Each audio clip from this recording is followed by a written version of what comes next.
Go. So, I gotta figure out where to put the thing.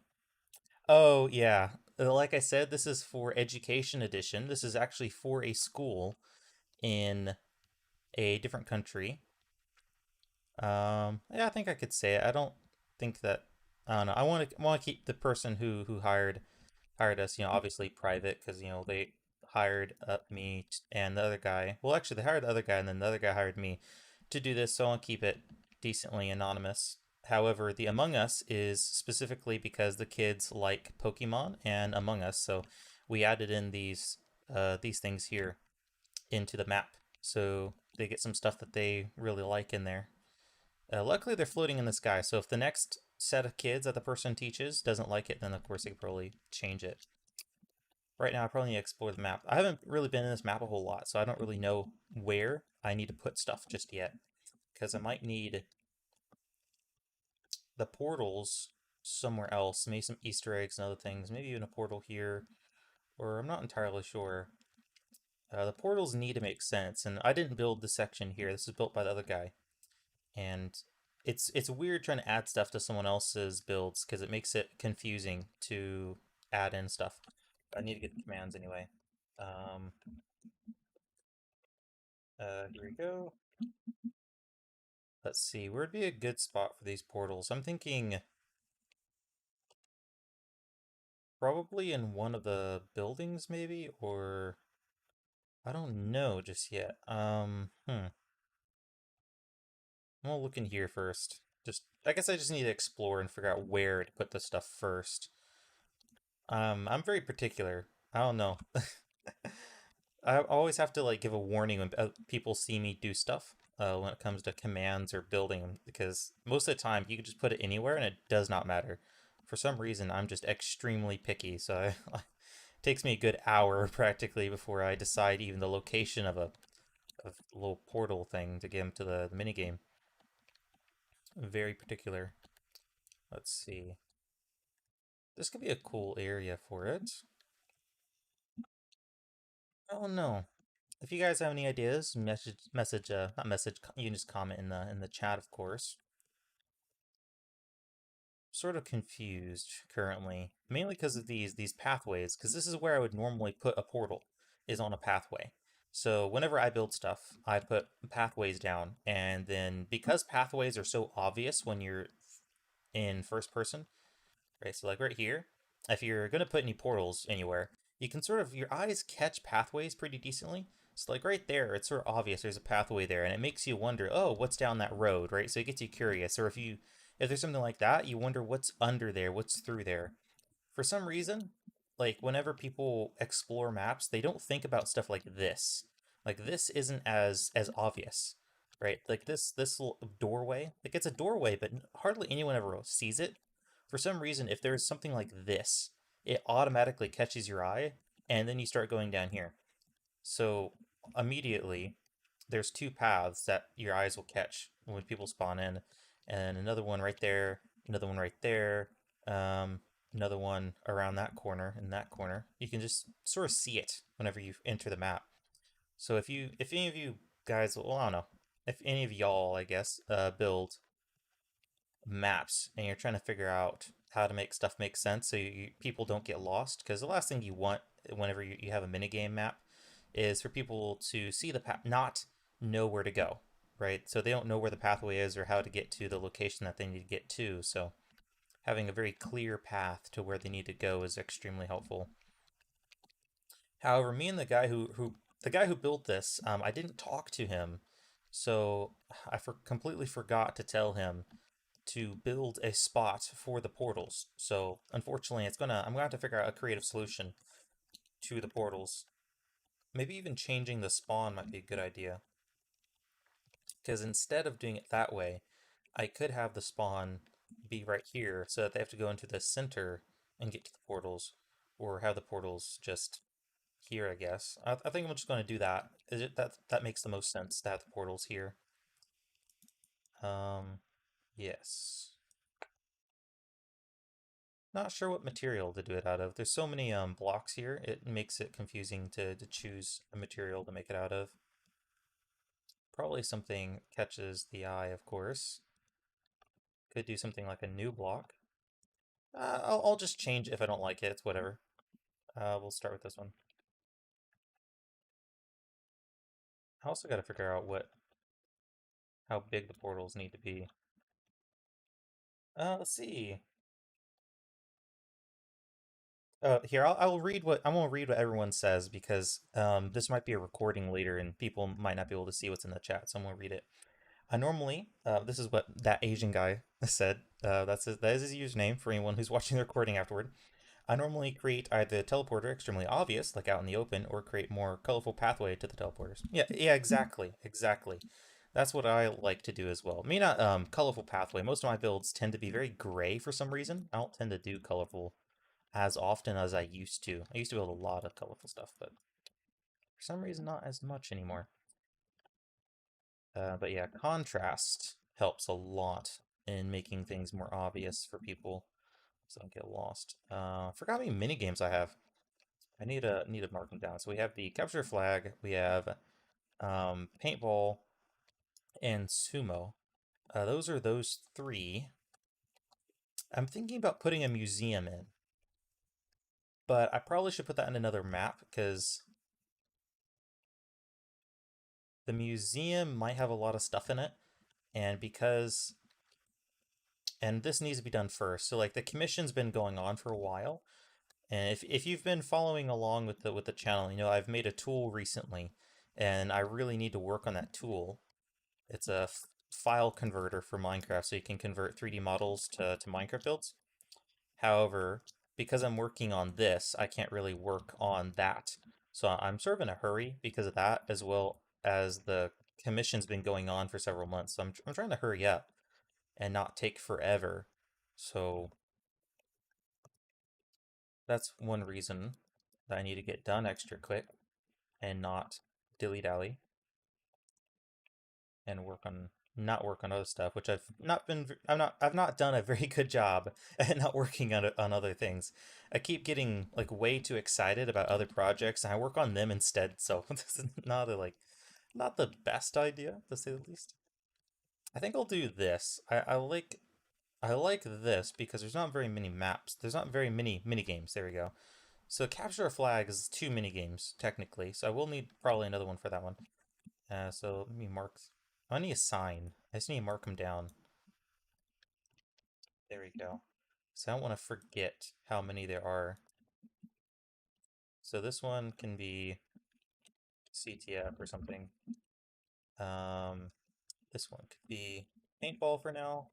And this one could be the sumo. And sumo could be more than one thing as well, which is really nice. I think that probably should have had an empty arena. I always forget about generalization. You typically, at least I do, I get very fixated, and another guy I'm sure does as well. A lot of people do this. Get fixated on a build, and then they want to make sure it looks really good, but then you forget that you could save time if you just built something that was generalized. So you could build this one thing and it will work in like 50 different builds. Sort of like a little arena, because then I could have done TNT run as well inside of an arena and not even worried about anything else. Um, yeah, I will have a couple different colors around the teleporters. However, currently I'm marking it out because I want to make sure the shape is good first. I focus on shapes first and then I do colors. Oh, there's another one. This is why I checked. So we have let's capture flags. The capture flags also I think going to be another mini game. I think I might do a kit PvP because this could be a really good kit PvP as well. Like there's two castles. This could be kit PvP or capture flag. I just need to make it where it will work for both. So should be fine.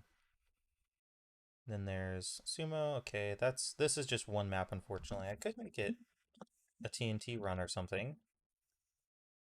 Probably not. Well, maybe. I might make a couple different things in here, a couple different maps now that I think about it. Because it shouldn't be that hard, as long as it changes when people teleport. Then we have this. which I'm not sure what this is. Do you guys know? Do you know what the name of this is? Because okay, yeah. So there's this here. This is where the people get teleported, right? They get teleported here. They drop down. There's resources in here, I think, but there's not a shop. And there's all this all the way around. Okay, that's pretty neat actually. And then you have to build your way across, I'm pretty sure, by collecting the resources. And you get here, and there's not. I think it's more of a generalized thing. I think this is just. Okay, so it's Skywars. Okay.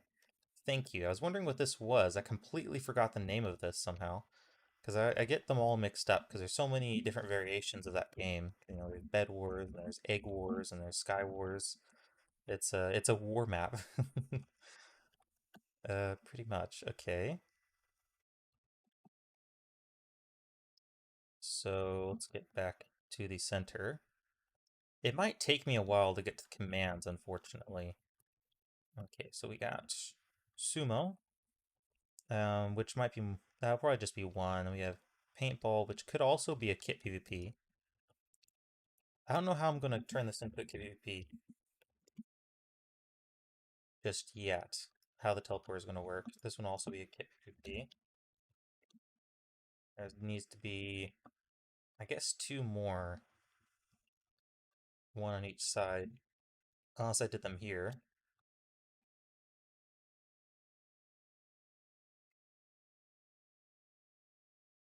It's 3 blocks in the center. Yeah, this is right. Okay, there we go. And get another one on the other side.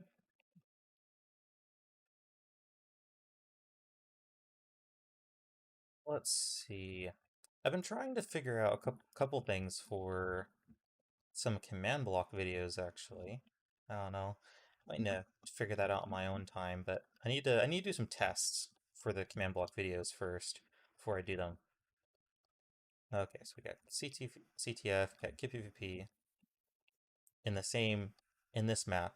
I think the Kit PvP might be one portal, and then you go into the Kit PvP and you choose the map. Um, oh, the test for part. Um, it depends on the style of teleporter. Whatever is easiest for that particular teleporter. Let me get this here. Because I know there's a lot of people that do it with the water, right? So then with the water, I could just have an area around it. And if there's no water near here, right, in like say a 10 block range, I know it's pretty safe to do it using water. So when they walk in, they touch the water, they get teleported. Another one is there copper anywhere else? So there's no copper, so I could do a test for copper command. So if they stand on top of a copper block, then it does that. Another one, which this is one I personally really like a lot. Oh, there's chalkboards. Sorry, I'm getting distracted. One second. There's chalkboards. Okay, that's just cool. Anyway, um, I need to do some videos on Education Edition, but I'm not sure if it's even like it's so weird. Education Edition's so hard to buy. But anyway, back to the test for. Sometimes what I'll do is something like Bedrock, but not Bedrock. Something really far below Bedrock. Typically, I would do it really far below, but since it doesn't really matter for this one, I could just do it like this. Another option is to have a block that you know will be nowhere in the map. So a good one is Bedrock because very few people build with Bedrock, very few people build with sponges, right? So we have, let me figure this out here. So we have a lot of blocks. I mean, hay bales are hardly ever built with. We have honey, there's slime. Hardly anyone ever uses slime.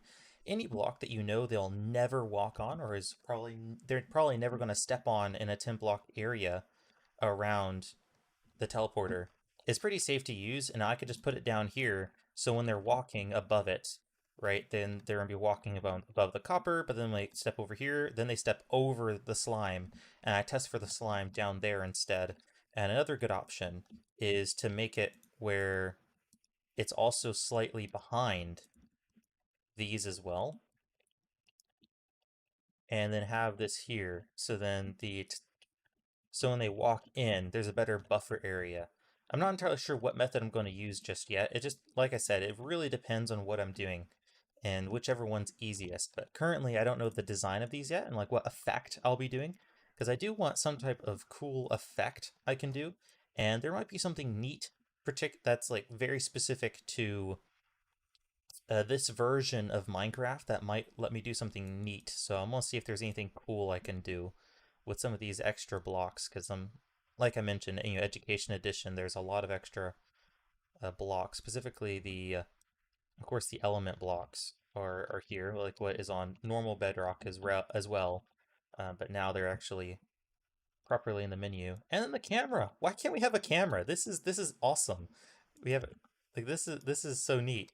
You just take a picture, and then it just boom, right? Like that is so cool.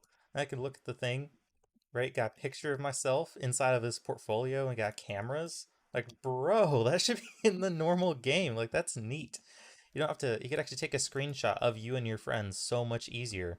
And you could do it from really far away too. Like if I set this here, I can like run all the way over here, stand on top of this, and take a picture. I think I have to, oh, oops. Oh, I have to click it. Okay.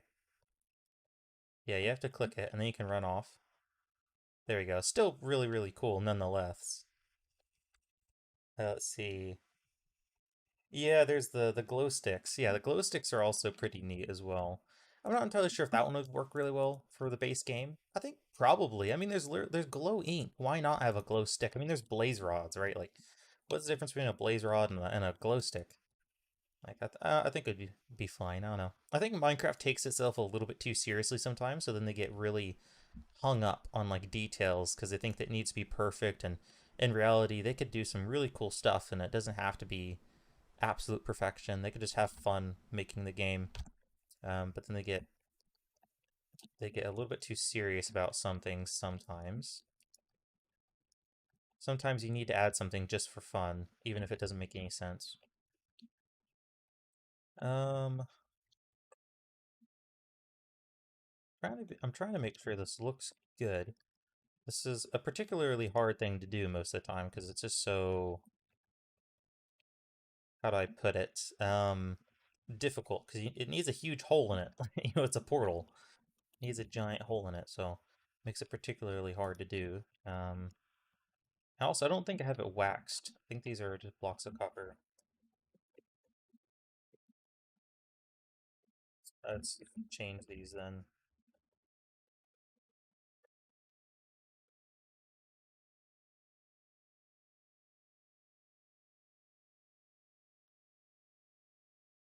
Um, there we go.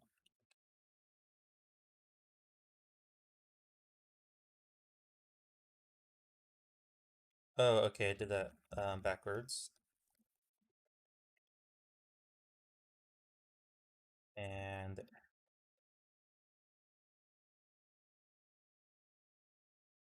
it is I'm way wrong. There, okay.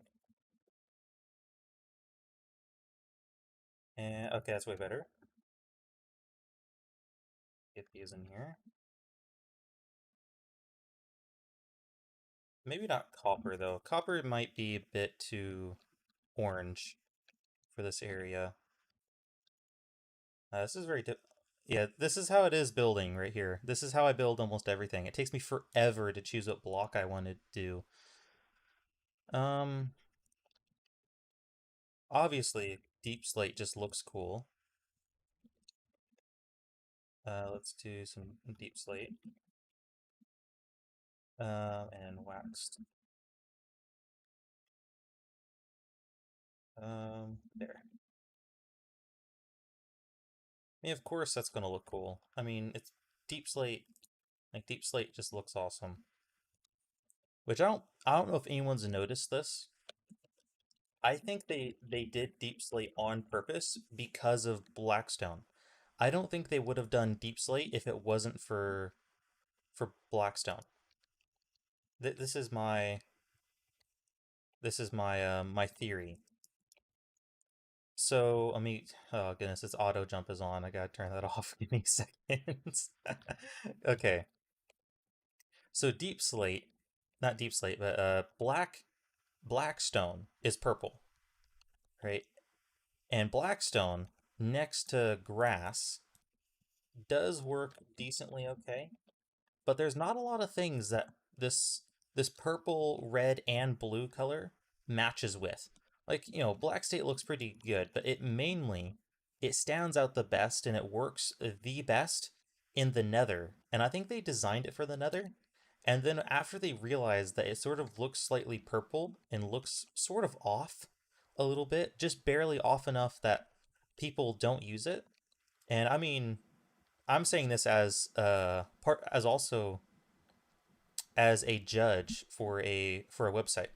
I'm a judge for Planet Minecraft, and as soon as the update with the Blackstone came out, the Nether update, there was a competition that Planet Minecraft held, and I thought a lot of people were going to do it because the Nether update is it's such a cool update. I thought people were going to do it, and for some reason, hardly anyone made anything for the Nether update. There was very few participants. Then on top of that, very few of them used Blackstone. I was like, oh my goodness, what? Like, I don't know. It's a block that can be used. It's really good for particular things, but this one works so much better for the average build. And I don't know. It's something I found a little bit weird whenever did that particular thing. Whenever I was judging that competition, I expected more people to use Blackstone. I didn't realize that it's a material that for some reason not a lot of people are using. I thought like everyone was going to be using it because it's just, so cool, but it turns out it doesn't have a lot of people who use it for builds. They just can't seem to get to look right. At least that's my theory, based off of the couple hundred builds I saw, or however many it was. Here we go. And the need a the idea I have currently is to have some pathways underneath these as well, so they can go explore under them. Like do something like this, because it just looks cool. All right, so then we have that kind of deal, and probably should make it. Yeah, yeah, I like this. This will be fine. Though of course this edge piece can't really have a pathway under it, but that's fine. I don't remember which one that was, but that's fine. At least we know we have the right amount. That's all that matters. This here. I accidentally got the directional deep slate. Keep messing that word up. Really bad. Okay. And next, let's get something like this going. Larger pathways. For portals, I want it to look like a portal, but that seems to be particularly hard for things that aren't like really large. I'm trying to keep this a bit on the minimal side, not trying to make it huge. If that makes sense. I think I know what I'm going to do next, at least for detailing. Don't remember what block it was though currently. I think it is a hopper, not hopper, it's yes, the cauldron. This is probably going to look really strange for a minute. This is one of the weirdest building techniques that I know of. It's also quite old, and I'm surprised not very many people use it, but it also makes sense because it is one of the weirder building techniques that I know about. And it doesn't really work that well diagonally, but that's okay.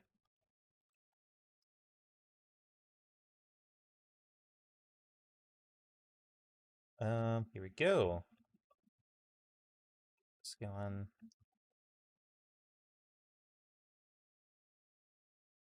Yeah, I need something a little bit different.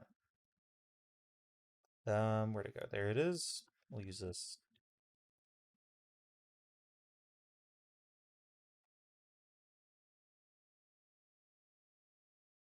Yep.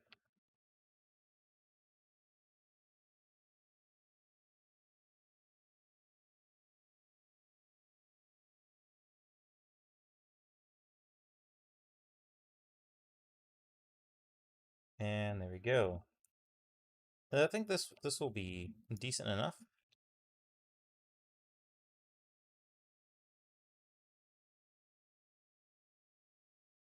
for something. Something like this at least could be neat. Um, hmm.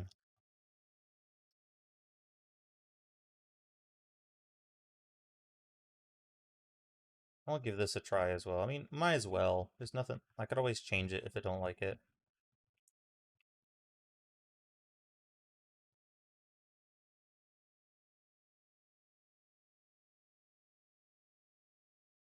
There we go. I won't need to change this deep slate to something else. I can't. I don't want to deal with the directions currently. I want to do cobbled instead. Okay, good, good, good.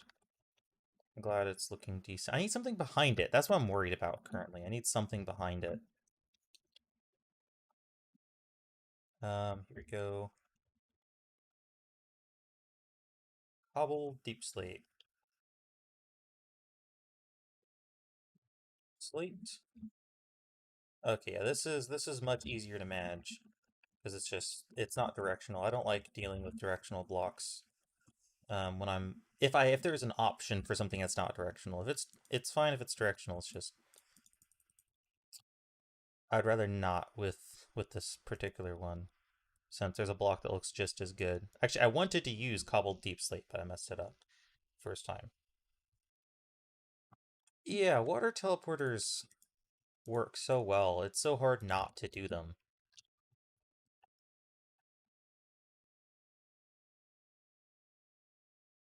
I don't even think there's really any other option, too. I mean, I could put some type of wall behind them or something, but and if I did this, I would need a wall behind it, which isn't like a horrible idea, and I could do it.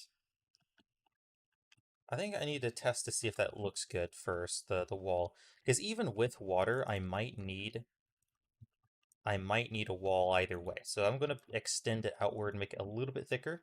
At least thick enough to hide anything that I want behind it.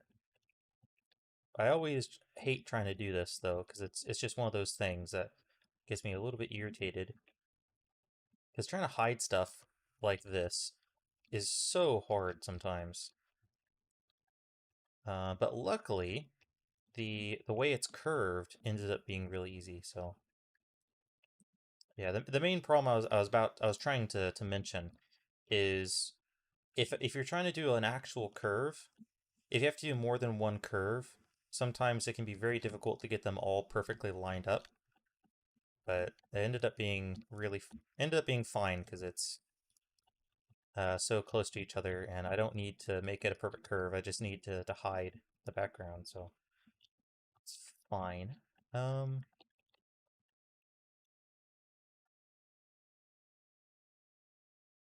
yes.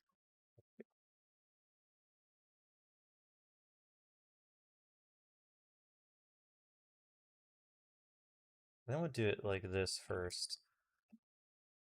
And I'll show another command while I'm at it. Because there are some commands I use for building whenever it's something that's big. But unfortunately, because this is Education Edition, and I'm doing it. How do I put it? I'm doing it player scale. There we go. I'm doing it player scale. It makes it a little bit more difficult to make sure I'm doing everything correctly. Not doing everything correctly. I'm doing it so small, I don't typically need to do what I'm about to do. But since I'm doing a live stream, I might as well show it off. Um, I'm on computer, of course, so I can do this kind of technique here. So what I do is I turn on always active, I turn this off, and what it does is it activates the command. So now the command is on. The command block is on.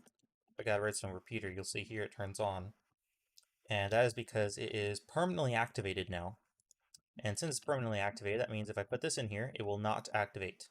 Now that it's like this, if I do control middle click on a keyboard and mouse, this also works on Xbox if you have a keyboard and mouse, it will do this, which is obviously really cool because it allows you to do builds much faster.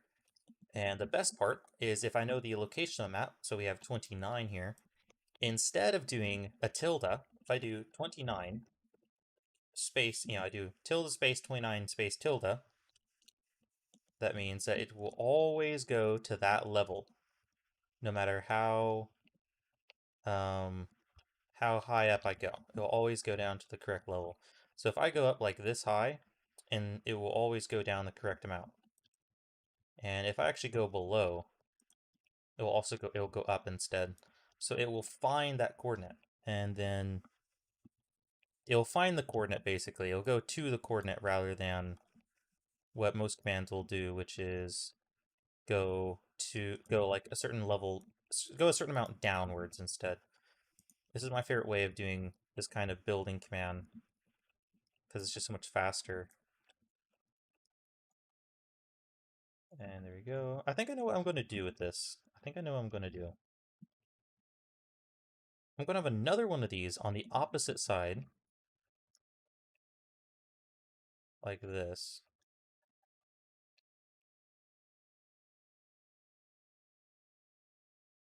I want to do the same thing. However, then I'm going to have a roof on top as well, because I like that idea of having the roof on top. And there we go.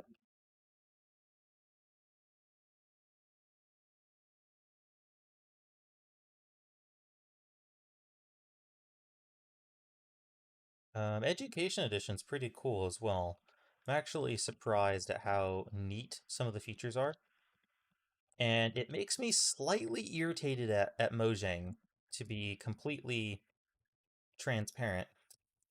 There's certain features that are in this version of the game that are just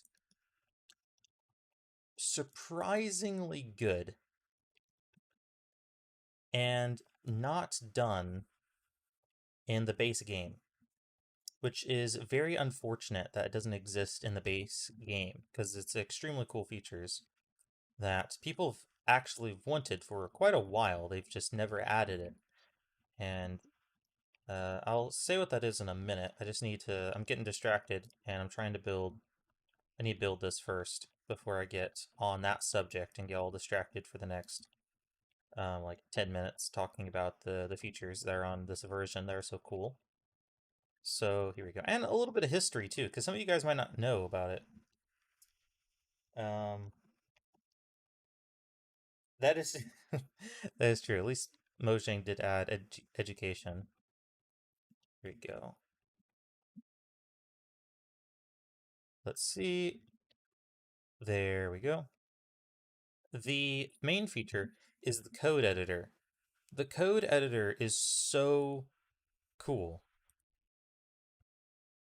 And the reason why I'm frustrated at Mojang for about this feature is this is something. I don't know if so I've been doing a lot of Minecraft building for many years. And I need and I've heard about this feature, this kind of a feature for the Bedrock edition of the game, right? For I don't even know, 6 years. I think they like Mojang's talked about adding a scripting language into the Bedrock edition of the game for probably, like I said, 6 years. Ever since Bedrock came out, they've said that they were going to add a scripting language. It was going to be JavaScript. They just recently added, like in the past year, they added the beta for that feature. And I've been waiting for that feature for years. And I mean years, and they never added it. Then all of a sudden, one day, they decide to do an education edition. They make the education edition, and then immediately they have this. And it works. And you could do You could have this little guy move. Like, it's sort of crazy. Like, this code editor's insane. Like, what you can do with it. Yeah. If yeah, yeah. The only okay, if you want to build an education edition, it's a lot of fun. I think it's pretty cool because for it gives you in one way a lot more freedom compared to Bedrock. In another way, is so much more limiting than Bedrock. Bedrock is way more open in terms of what you can do with it, and it's a lot easier. For example, Education Edition is basically always one update behind Bedrock. And I think they do that specifically because it very heavily encourages people to not use Bedrock, but to use this version instead. So I think they do it for several reasons, but anyway, it's just not as uh new maps that are on Bedrock don't work on this one. So a good example is an education map that came out recently that the teacher I've been talking to has been doing. Anyway, hello, Mariko Silva. Nice to see you in chat. If you're wondering what we're doing, I'm building an education edition map, and right now, me and the Asian guy, and that is his username, as you can tell. Anyway, are talking about some education edition features that are really cool. But to currently get back on what we mentioned, uh, is a map which I'm about to mention, which I'll say in a moment. Um, yeah, I think an orange roof would look good as well. I'm gonna try the purple roof for now. Yeah, I'm gonna try the purple roof for now. I want to try it now and see how it looks. Um, but yeah, there's a map on Bedrock that was made by a writer, and it was done for Education Edition. And the one that was on Bedrock actually is nicer than the one on Education Edition, even though it was made. Like the map was made for Education Edition, and the Bedrock version ended up being nicer than the Education Edition version, which is sort of crazy. I would think that they would have worked really hard in making sure that schools got the best version, but somehow Bedrock got a better version um, than Education Edition. I think one of the main reasons why is because the updates are different, which is unfortunate. Um, yeah, probably. Yeah, there's no telling what's in this map. I mean, there's Among Us, there's a Pokemon in here, there's some buildings that look like wizards. So there's no telling what's behind me if there's Pennywise. There could be a gutter somewhere too. Who knows? Almost done with the roof. And then we'll see if the roof looks good. I might remove it because orange. There's more orange roofs in this map than anything else, so it would make sense to do it orange. But I also think the purple in the roof might work really well since it might make it pop a little bit more. Like this is pretty decent. And I could make it a little bit better if I did some stairs, but I'm not sure if I care at the moment. Let's see. Um, Here we go. Also, something else that's irritating about this version compared to Bedrock is this code editor is on Education Edition, right? And it lets you code inside of the game and do all sorts of stuff. For example, there's a sphere generator. I think it's in this one, Tinker. There's a sphere generator. There's a bunch of different generators in here that can generate builds and other stuff. And here you go. And that code editor actually still exists in Bedrock's code. It's just turned off pretty much. So the feature that is like that feature being able to program the game is in Minecraft. They just have it turned off, which that's just sort of sad considering how awesome it would be to be able to do that in the base game. And yeah, I don't know what to call you exactly, but yeah, the yeah I do build in dull colors a lot. I don't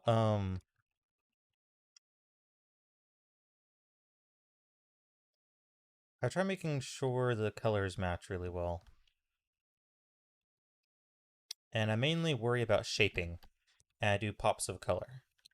I'm very methodical about the coloring I do. If that makes, yeah, that should make sense. But it should get a lot more colorful once I get to this point here. I'm going to try adding in this instead of water for now.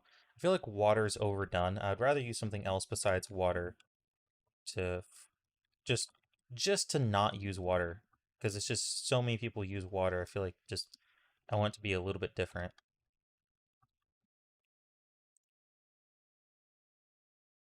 Which is probably not a great idea considering water works so well, but I'm going to give it a try, see if there's another solution. If there's not, then I'll just do a fill command. It's whatever. So it doesn't matter. Actually, I would have to delete it. I don't want to make a mess with the water, but yeah. And here we go. Because with this one, I can also test to see if the player has slime in front of them in a certain area as well, because of the arrows, the up arrows or whatever they're called. And I forgot to make this one honey. There we go.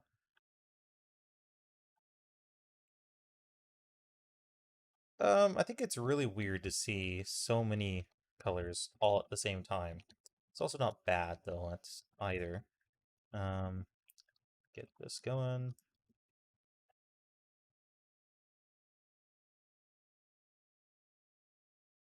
There we go.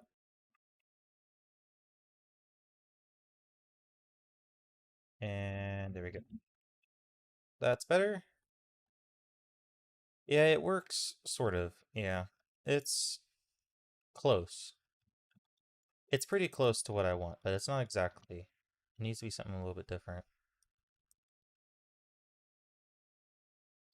There's really not a lot of things in the game that works for what I want besides water, of course.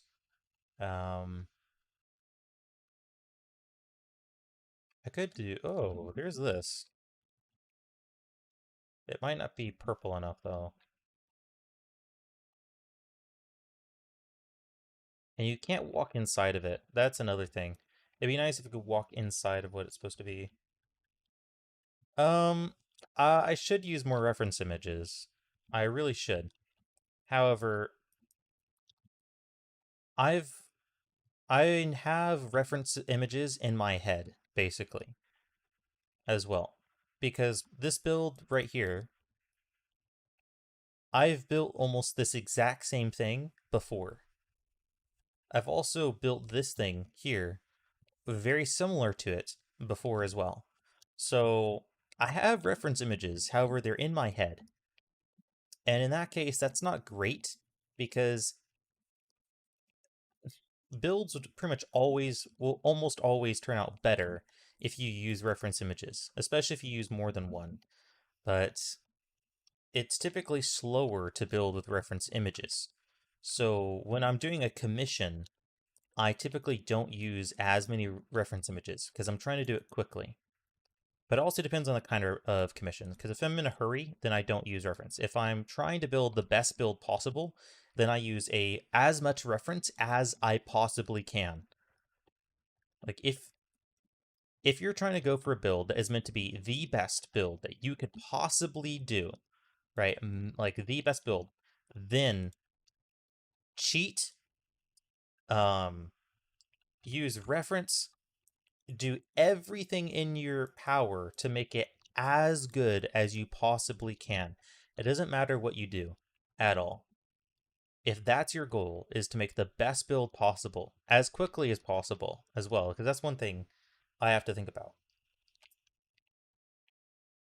Um, yeah, so yeah. Almost all my builds are original, yeah.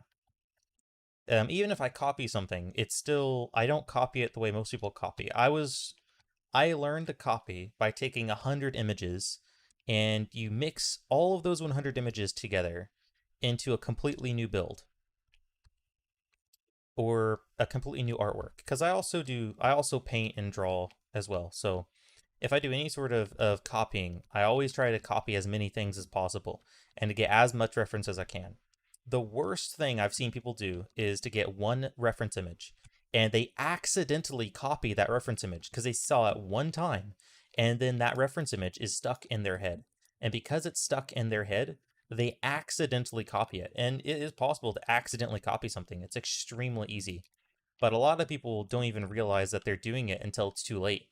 And then, by the time they realize, then they end up deleting it because they don't want to have a copied build because they want to be original. So, yeah. Copying is a hard thing to do really well. But it's also easy because it's just copying. But it's also like, it's copying is a skill and it's in and of itself almost.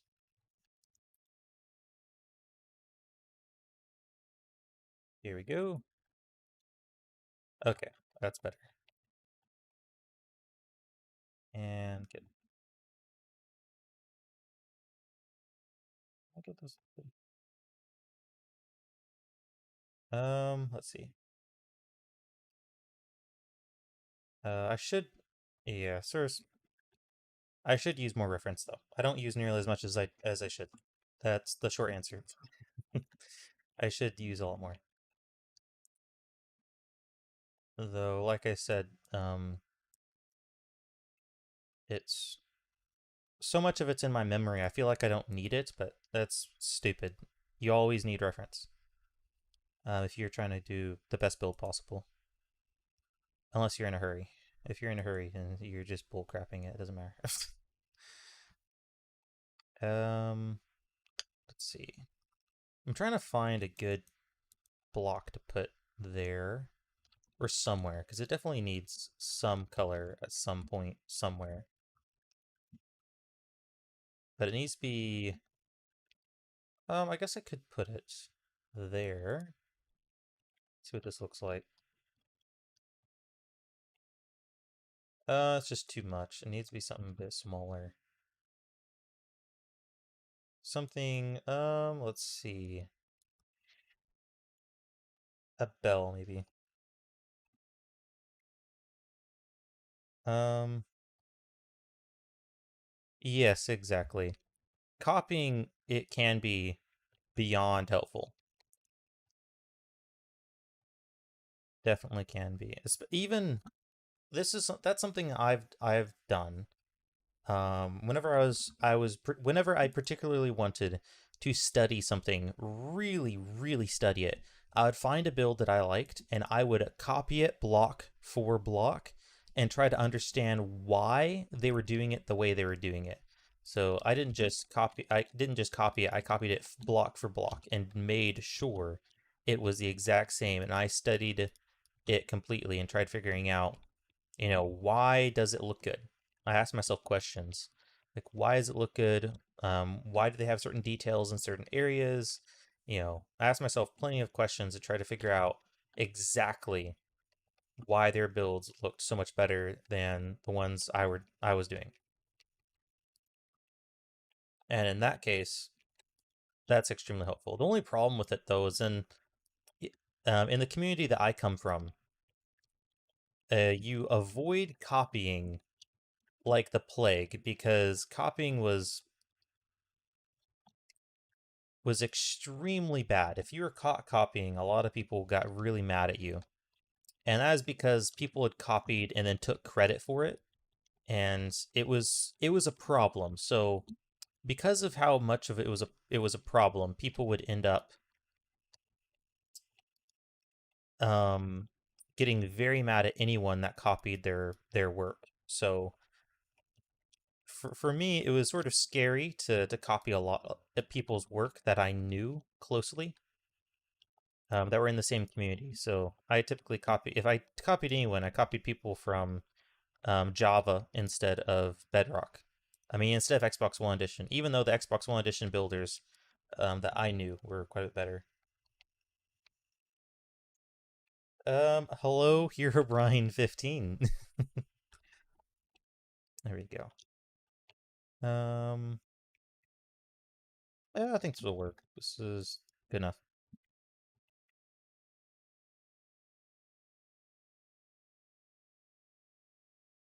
Yes, exactly. You always have to mention them as reference. That Asian guy. Yep, I think this works. Though I might change this to water. I'm just gonna keep this for now, just because it does work pretty decently. Just might need to change a couple things at some point. That won't work. I don't think I can really do much else unless I did this.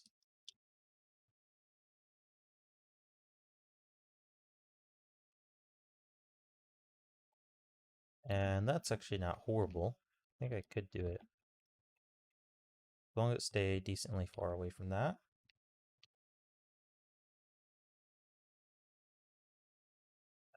Here we go. Actually, now that I think about it, what I mentioned earlier about copying, the one exception to copying in the community that I come from is there was a lot, because it was Xbox One edition, everyone built together, and you'd have professional builders building in the exact same world as noobs. Like that was common in the building community that I come from Xbox One edition.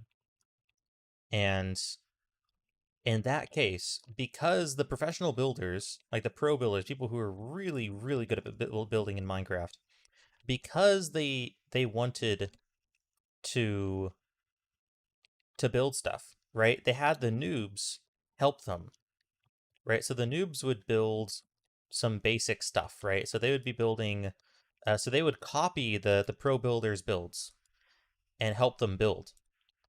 Like that was sort of common. You'd have these, new builders that didn't know how to build, building with professional builders and copying their work, and basically being world edit because there was no world edit.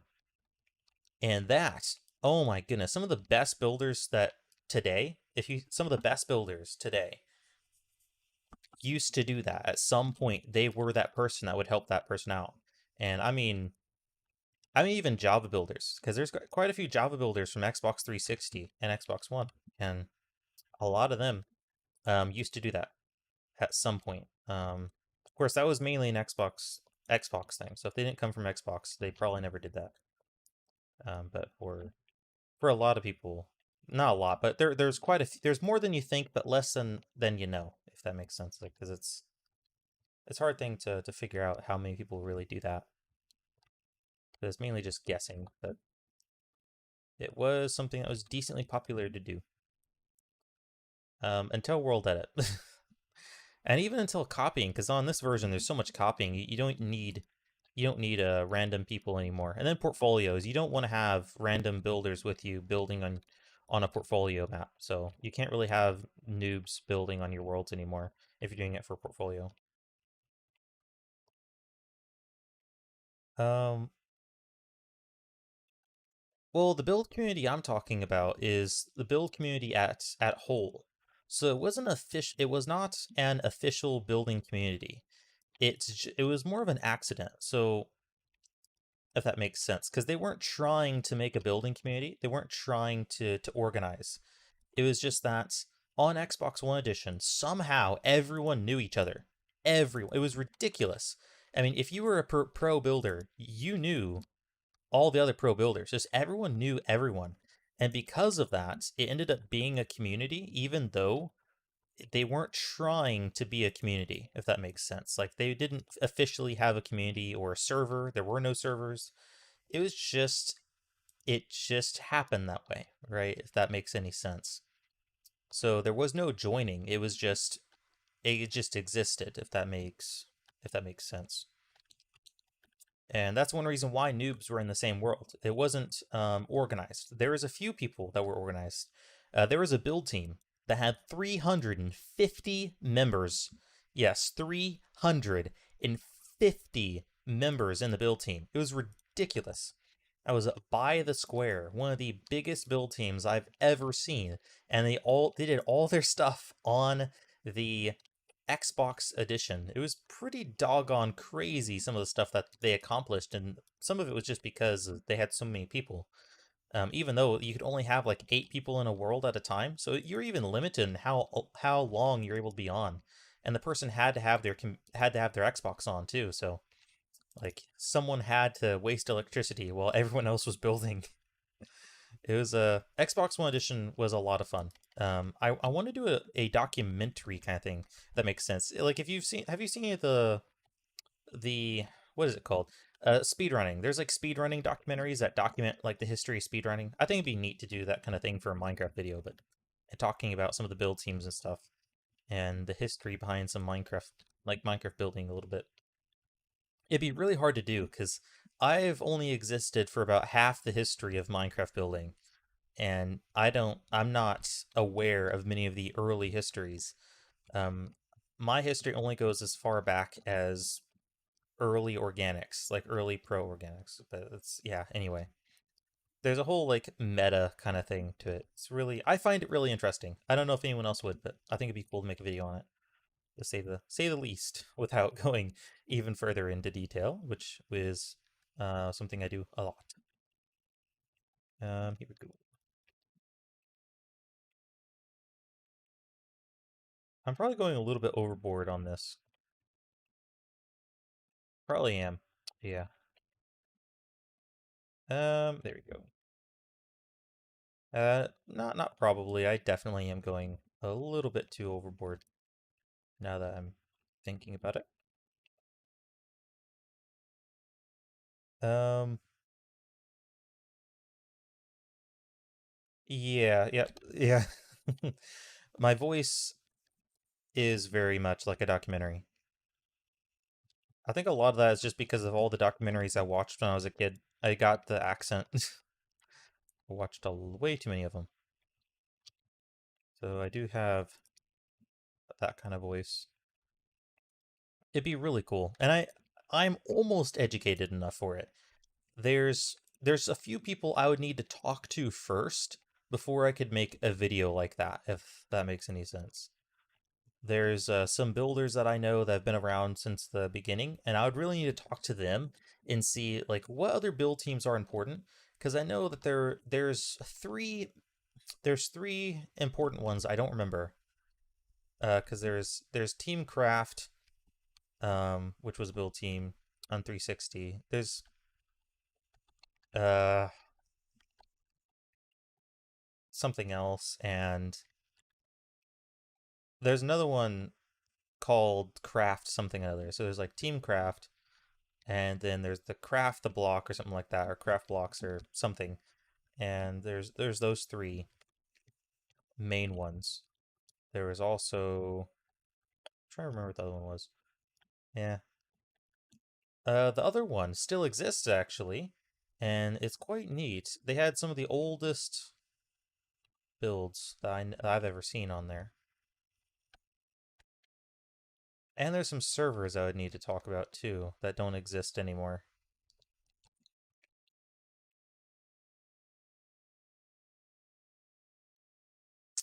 Yeah, actually, yeah, there's I'm trying to remember what it was called. Castle Crafters. There we go. Castle Crafters was a build team that had like 300 people in it as well. They're the oldest build team that I know of from Xbox that still build today. As well, actually, they changed their name. Oh, goodness gracious! I can't believe they changed their name because it's like you have this super cool historical name.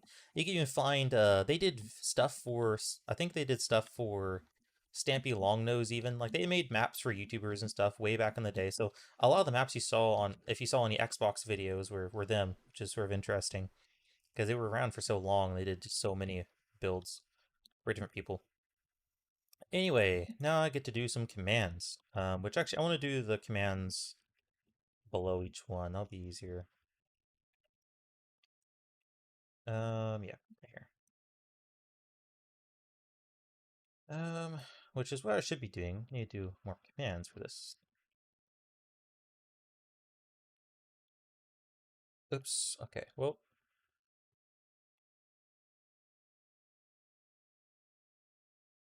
Let's see.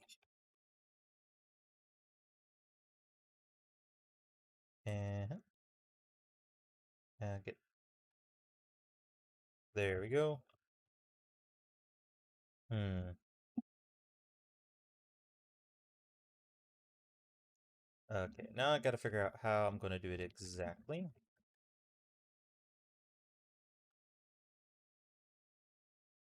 Okay.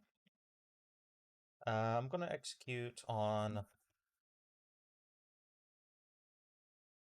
the all players.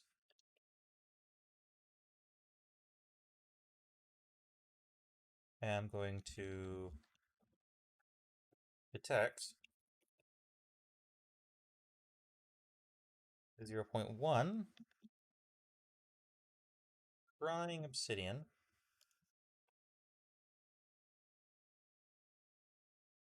TP at S.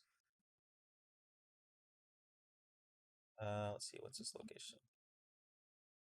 For right now, I'm just going to send everyone to this place. TP at S.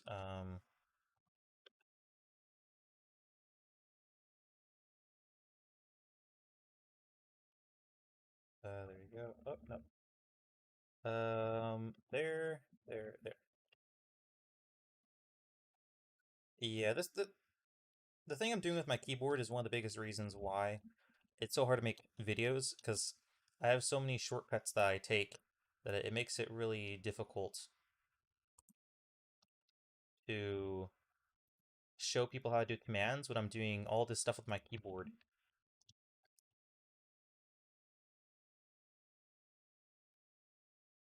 Okay, I'm gonna go on a different one. Because right now it's everywhere. Okay, so it's not working just yet. Even though I thought it was going to work.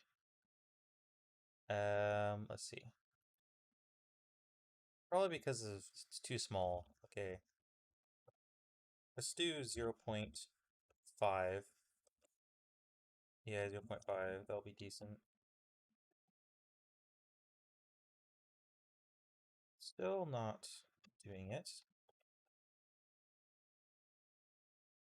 So we're executing at a PP. Oh, okay. I didn't even select myself. Okay. Actually, I think I know what I need to do first. Okay, good.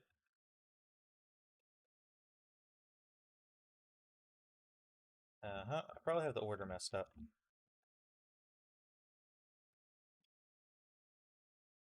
Okay, so is at us.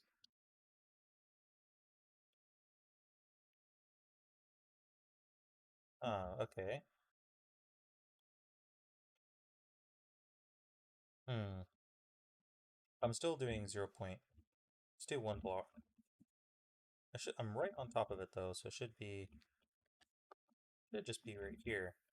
It is crying obsidian, right? This is, oh wait, these rotate, don't they? They rotate? Okay, it worked that time. Um, yeah, let's see.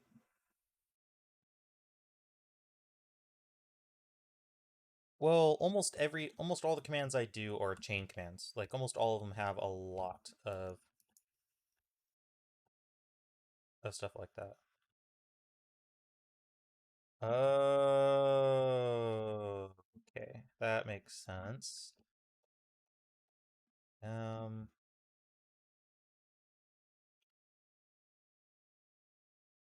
it does it at my feet instead. So it was doing it at my feet, and I need to go. Okay, it seems to be working now. Okay.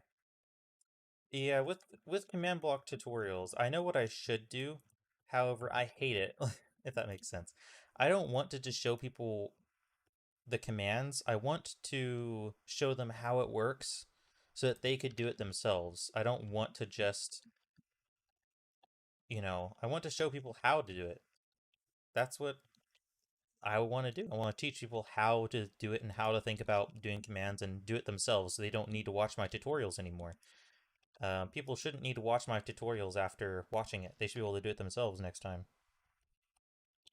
So I don't want them to come back. That's the problem with my YouTube channel. I don't want my viewers to come back because if they come back, that means that they didn't learn how to do it themselves.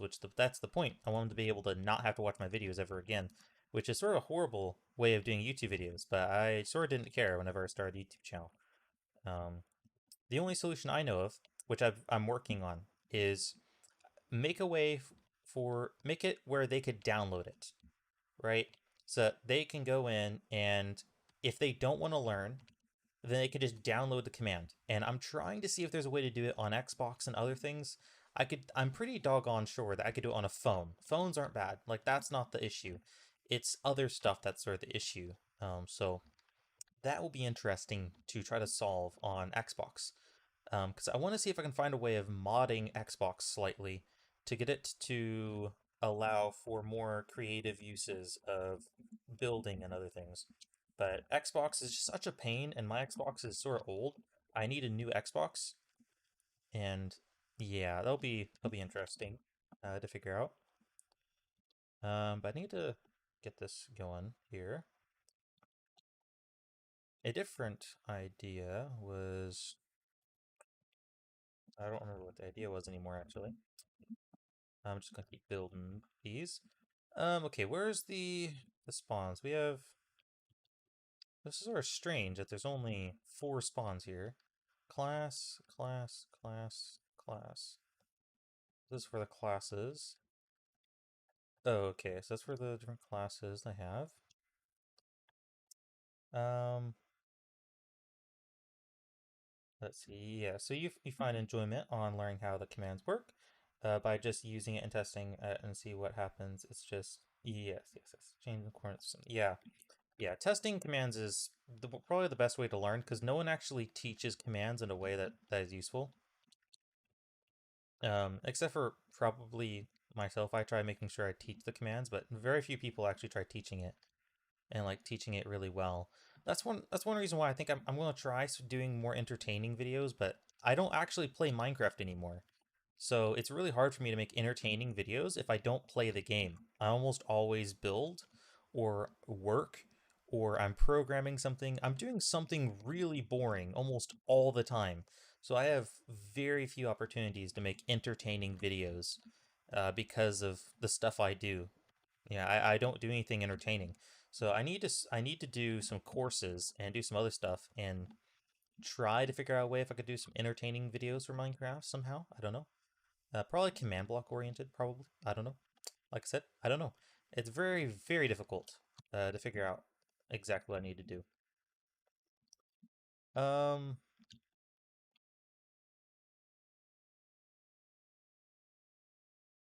actually, yeah, I think for this I need to. I think we're just gonna have the teleporter here somewhere, and maybe make it where they have to go out and then they grab their class and then they go out and do their stuff.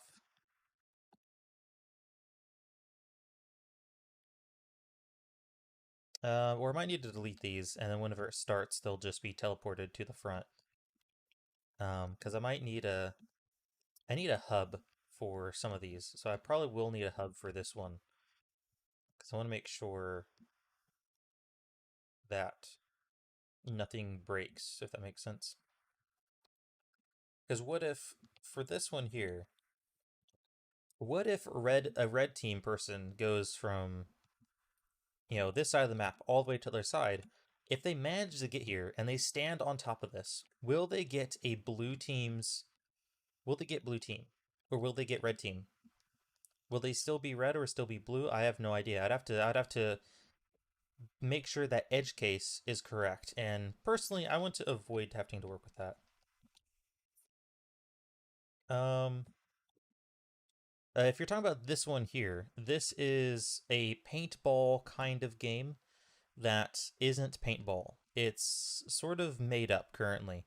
Um, the reason I call it paintball is because there's some areas for capture flag, and in with the thing with capture flag, there's going to be a kit PvP in it. And the kit PvP, you have swords. But I was thinking it might be really cool to have a section of the map that you have to use a bow. So this area here is a forced bow. It's a forced kit PvP. So it's paintball, basically. Um, well, yes, using tags can gatekeep the classes. However, it's best to avoid code if possible. And considering this is useless in this area, it doesn't do anything. And it makes it more difficult where players would have to go out, choose their class, grab it, and then go out to fight. I find it to not make a lot of sense to have the classes out in the open like this. It would make more sense to have a hub somewhere that the players can go and, see the map from up high somewhere. And then they choose their class there, that class. Then they choose their team and their class, and then they get sent here. And I'm not even sure if there's going to be classes just yet as well. So there's a lot of reasons why having it here wouldn't make a lot of sense. And if I have it somewhere else, it would avoid code. And that's something that is surprisingly important, is if there's less code, there's less room for bugs. So the less code, the better. So I avoid code because it's easy to break. Unless you program it correctly, which takes a lot of time. Which is something I don't want to do. Or it's better practice. Do what you can, don't do what you don't need to do. Um,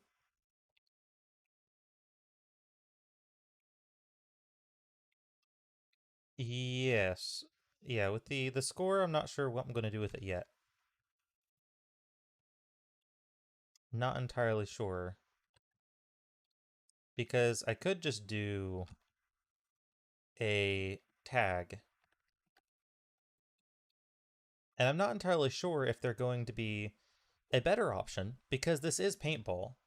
If they get hit at all, then that's a point, if that makes sense. It's like a one hit kind of thing. If I did that, if that is what I did, which I don't know what I'm doing yet, but if I did do that, that means I could do a radius around the arrow. And if they get hit by the arrow, then they get sent back to spawn and gets the other team a point. So that way, I wouldn't need to deal with items, which are notoriously glitchy. They still work, but then they wouldn't need an item in their inventory. And if they drop that item, it wouldn't do any false positives. And when you're dealing with kids, right, you want to make sure they can't do anything weird. Um,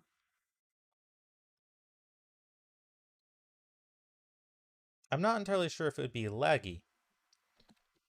There will be like 20 people in the game. And if there are a lot of if there's a lot of arrows flying around, it probably would be laggy.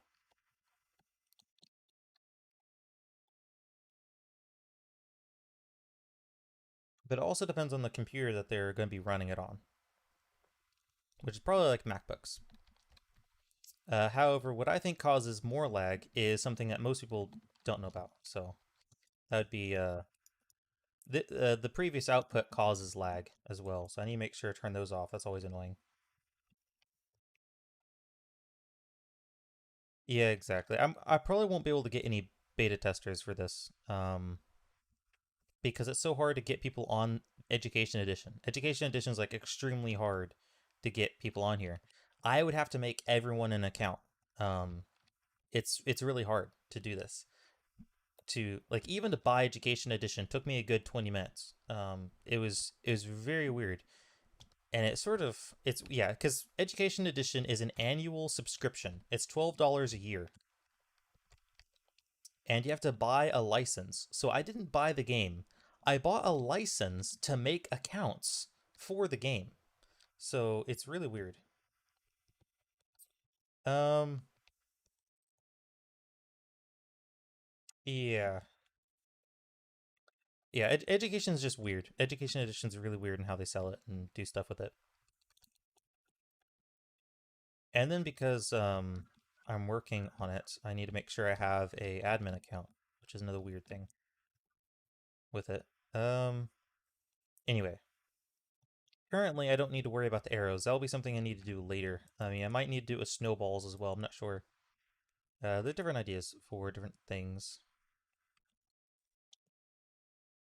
And maybe even tridents. Who knows? Fishing rods. All sorts of ideas.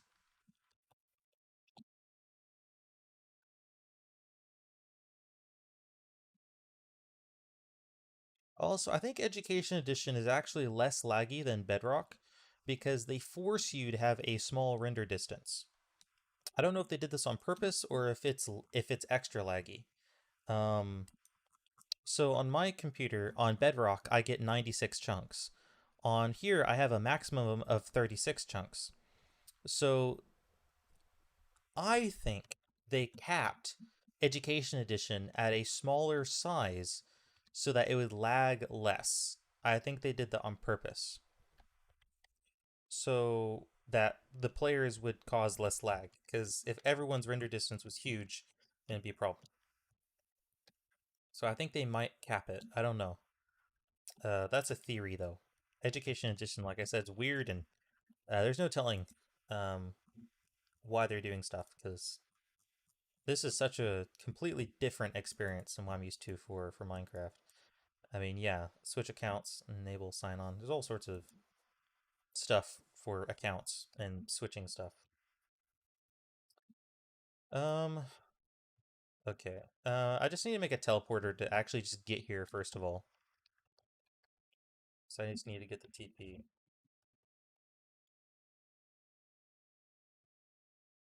That's why I went over here.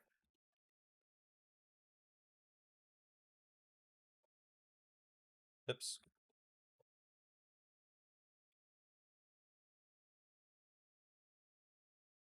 So used to using tab, and I have a different username for this one. Um, here we go. I need to figure out what the order of them are going to be as well, so that I don't mess it up later. Oops. Signs. I think Capture the Flag will be a particularly interesting one for them to play. So I do want Capture the Flag to be somewhere of prominence, especially because I built it, so I'm biased, and because I'm adding the functionality, I can do that. Oh, yeah, I forgot to mention. Yes, Nico, it is a Education Edition map for a school in Tajikistan. That's where it's from. So I'm doing it for a school. Yep, have a nice day, the Asian guy. Hope to see you in chat some other day or watching the videos in the comments or whatever. Have a good day. Uh, there you go. And yeah,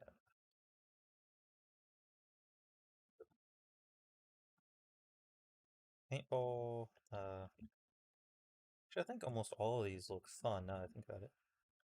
All of them look pretty good. Okay, so we have, and then PvP.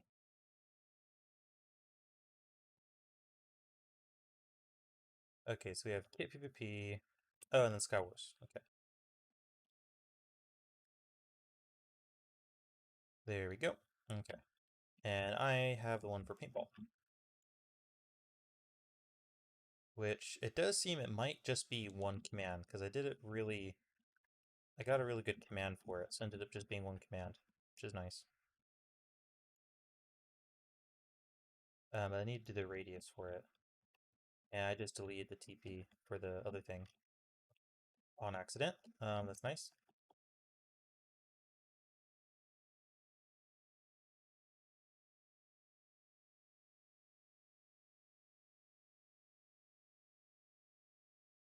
There we go.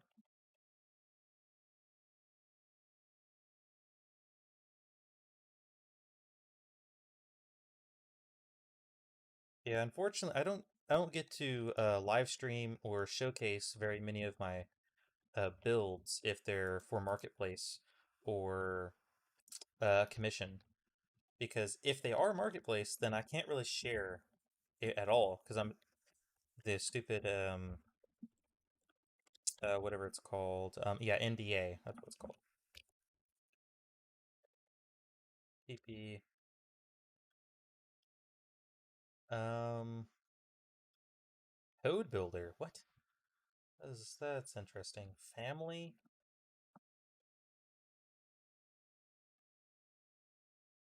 Oh goodness, there's also so many new settings on this version. Okay, so R equals 3.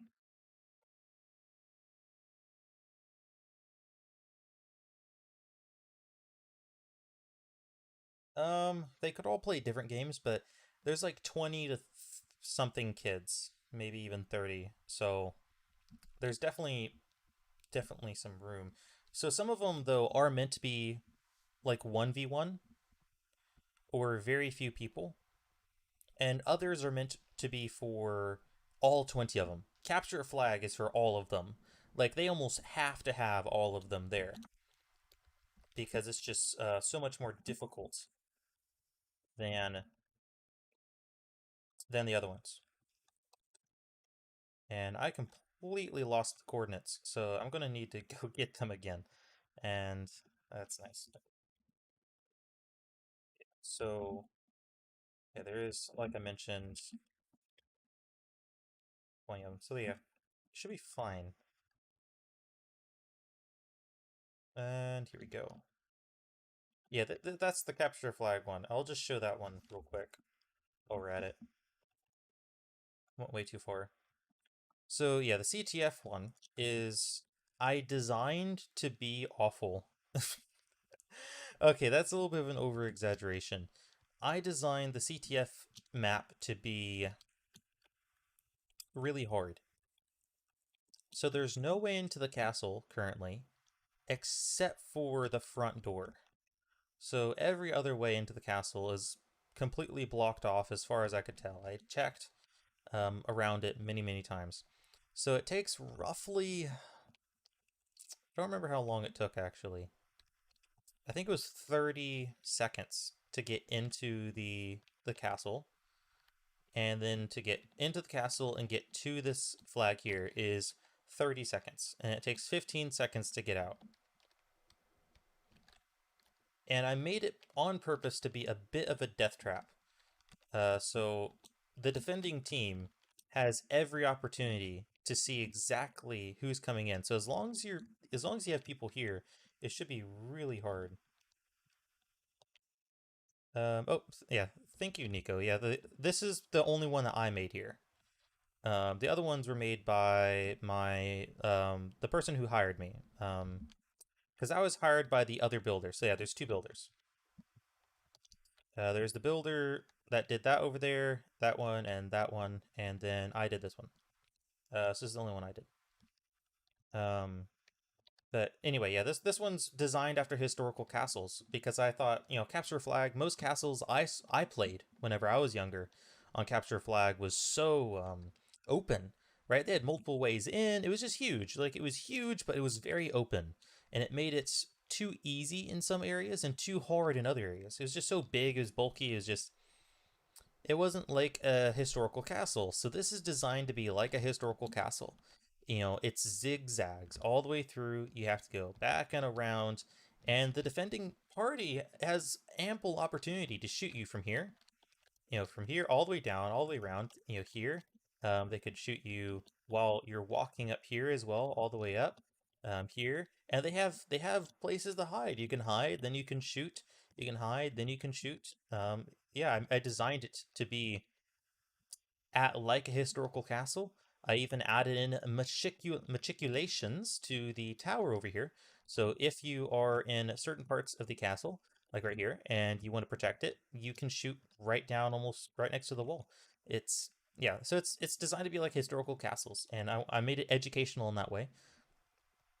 At least the defensive part. There's no toilets in it, even though I wanted to add a toilet. I just didn't know where to add a toilet that wouldn't, And I was thinking about having it because one of the castles that this is designed off of, both of these were designed off of, is a castle called the Chateau de Galade, and that castle was broken into either by the chapel or the toilet.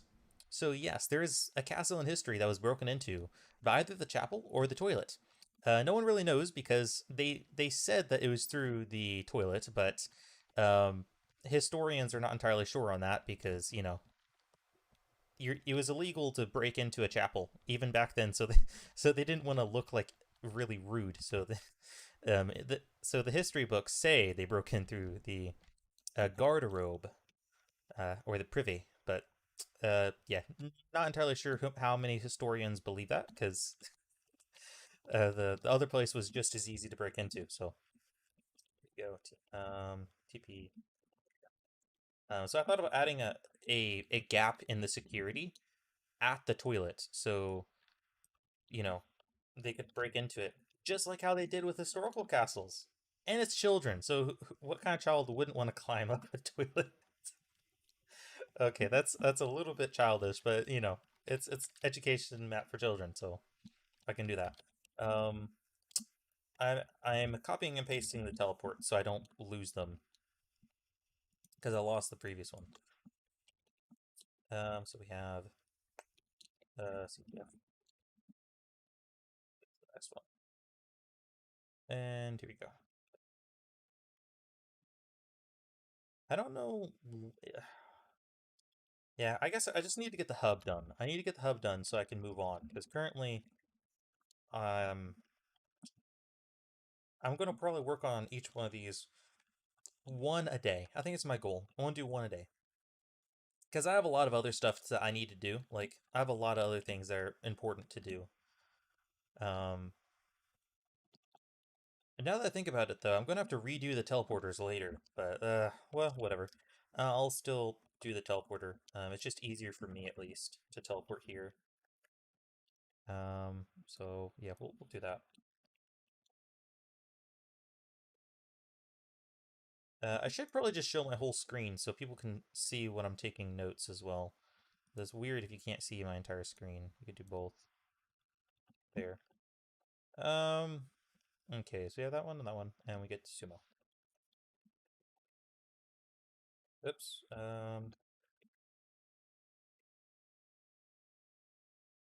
Went way too far.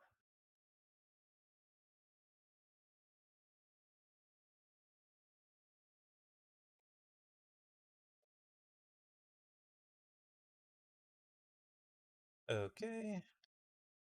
Actually, yeah, I really like this area here. I like what he did with it. One idea I had is if this was floating, I could actually make this rotate. This is, but lag. Goodness gracious. I thought about having this rotate and the disc move up and down so that they would have to move around like this in order to fight. And if they weren't careful, then they would get booted off by moving. Um, I decided to make a live of this because a lot of people want to know how I do commands, and I'm going to be doing commands with this. So yeah, this is one of the rare times I can even do a live stream. Most of the time, my stuff is under an NDA, which is a non-disclosure agreement. So most of the time, I'm not allowed to do videos of what I'm doing. So this is a rare time where I can, so might as well. And hello, Bedrock builders. Welcome to the stream. Um, I'm just getting teleports currently for the spawn of this Education Edition map. There you go. I'm getting distracted by the chat. I'm not really working too effectively. It's whatever though. Having some fun, talking to chat. Hopefully educating some people in commands if I can. Here we go. Don't mind the giant among us. That's whatever. Here we go. I hate how slow flying is on this version. Probably should just teleport all the time. I just realized I was supposed to copy that. And that one was okay, so paintball and we have sumo.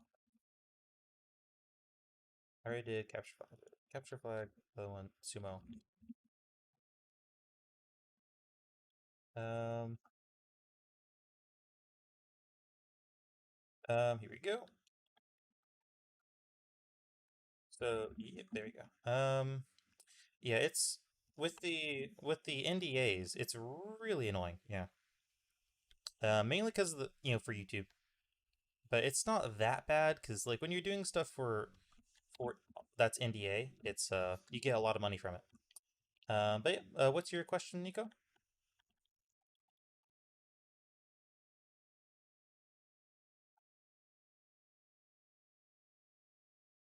And oops. Um, and yes, the delay is really big. I don't have very good internet, so I'm glad that it's even working to begin with. Most of the time, it's very difficult for streams to even work. So,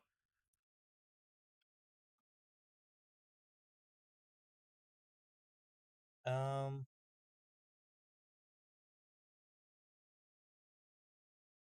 no, I don't play horror maps at all. I don't watch horror movies. I don't do pretty much anything that's horror. Not pretty much anything. I don't do anything that is horror, if that makes sense. Anything that's freaky or horror. I don't even like not even roller coasters.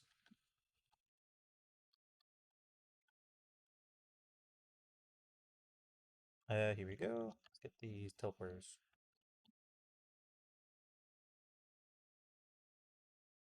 I wish there was an editor for these things.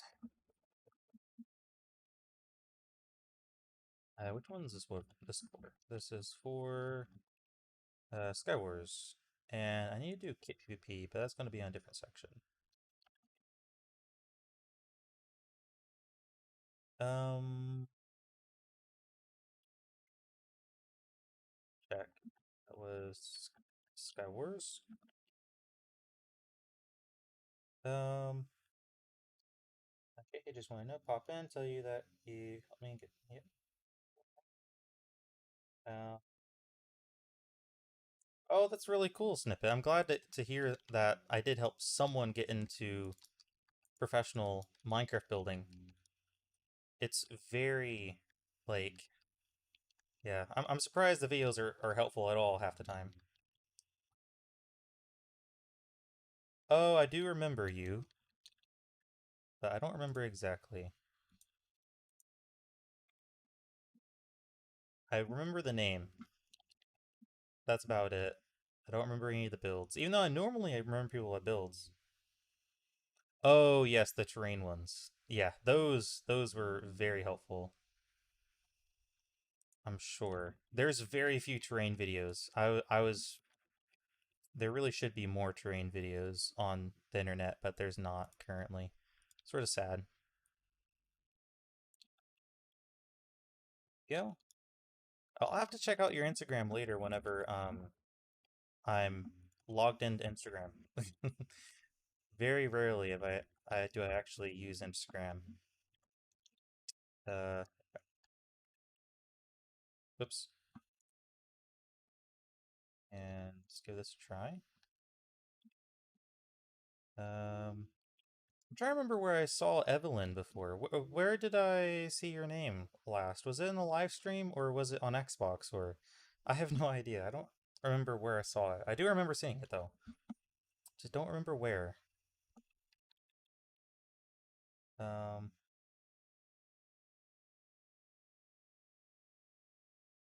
yes. Renders are a lot of fun. I absolutely really enjoy renders. I need to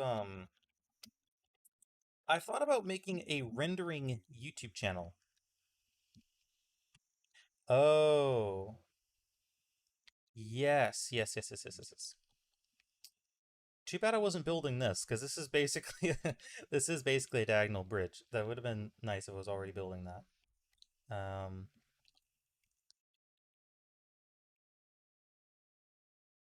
okay, I'll have to check it out later if I can remember to. If I can remember to, that is. Um, let's see. So that's kit PvP. Can't do that one right now. CTF. Ah, oops. Uh, I accidentally went to the wrong one. Okay. That's lovely. I better fix that.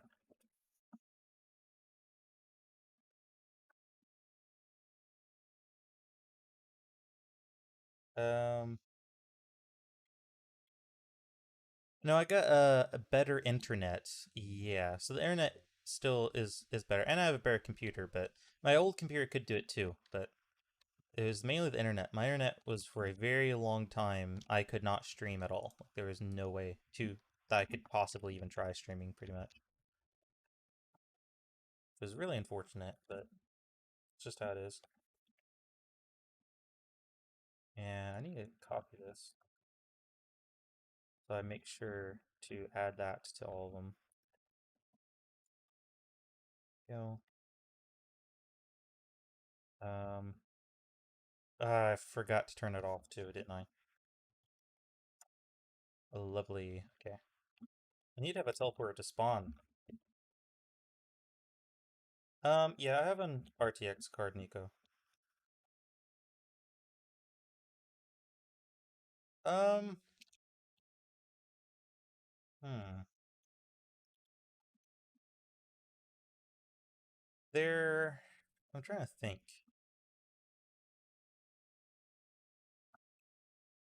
on something to do with that.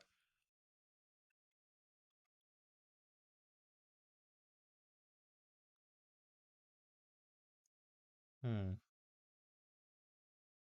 Anyway, I got an idea. I'll have to if hopefully I can remember.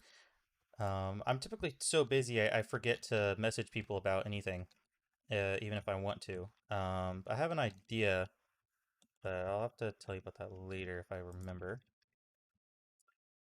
Let's see. There you go. Um, yeah, horror. Yeah, I hardly ever play horror maps. Nico. Well, not hardly ever. I pretty much never do anything horror related. Yeah, the RTX maps are really awesome, especially when they're made for RTX. But it's also hard to get an RTX card at the moment. Goodness gracious, I need to have a teleporter so I can get back easier. Goodness. I think it's like 189.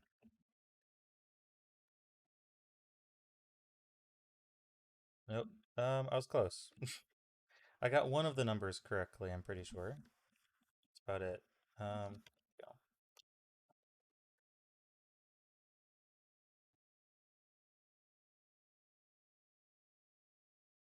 Yes. Yes. Um, Instagram really does encourage just the front of a building, or Twitter too. You hardly ever build any interiors or even the backs of builds. That's very common, really, unfortunately. It shouldn't be as common as what it is, but it is so ridiculously common.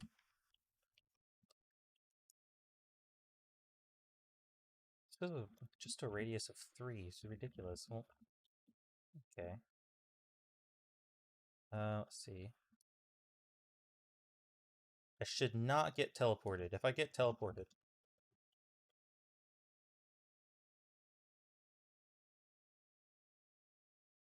okay. Yeah, that is true. If you built the backside of it, you wouldn't have any time to do anything else. There is one build that I know of that I did that was huge. It was huge. And I was going to do it for a time lapse video.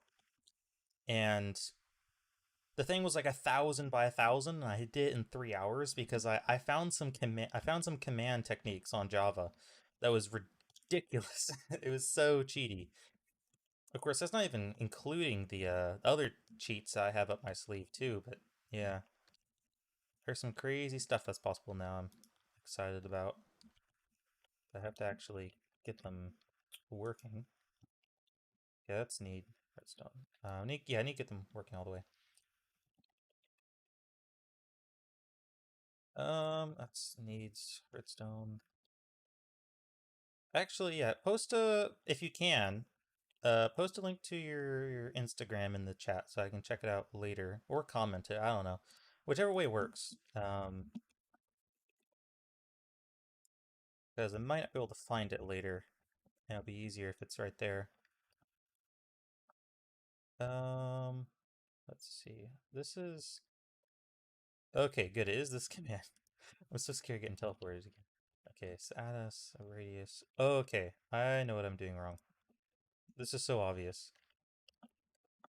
Okay, should put this way back here. Okay, now I just gotta make sure it works. Okay, I need to make a teleporter first. Okay, there you go, teleport. Um, I want to do more Minecraft building videos, but not sure if I actually have the time anymore. Because I have to earn money, and all the ways that I earn money are extremely time consuming. So I don't have time to do YouTube at all, pretty much. It's nothing, anything else like that. For some reason, I'm not seeing it just yet. If it's in, it might be in the comment. One second. Did you put in the comments or did you put it in the chat? Let me look. Oh, there is no comments. Oh no, where'd the? I just lost the chat. That's lovely. Okay. Let me get back to it. There we go. Okay, for some reason it didn't work. But I know where it is. I'm pretty sure it sent it to. I'm pretty sure it blocked it because YouTube blocks links most of the time. So now you're probably on the spam list. Let me go find it in the spam. Let's see. Yes, here we are. 300. What? Okay. Uh, wherever it went. Probably somewhere in. Um, there we go. Okay, comments. The video is covering it. That's so hilarious. Okay.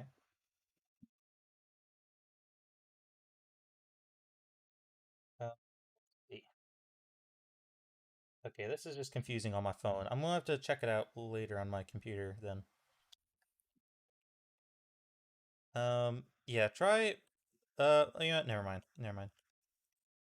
It's That'd just be a lot of work probably. Um, Actually, you could post it in the showcase section of the Discord server. Do you know where the Discord server is? I'm sure you want to check it out anyway. So, well, I'm not sure, but I'm decently sure you would want to check out the Discord server anyway.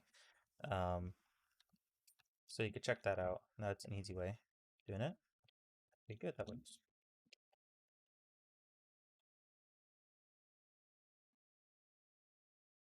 Okay. Let me see if I can get the share link, and I'll put it in the thingamajig. So the Discord server is a mixture of multiple different things. It's a mixture of build team stuff because I have a build team, and then some other things as well. And I missed a call from someone for some reason. Too bad. So sad. Let's see. Confused here. I'm very bad at using Discord. Hardly ever use it, except for messaging people. Let's see. Oh, goodness gracious. I need two hands for this. Okay. Um,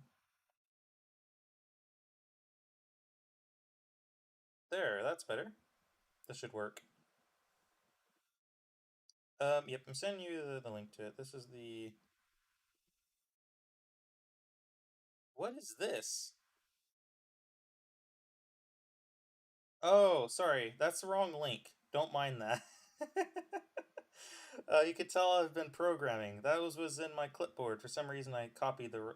I didn't copy it. One second.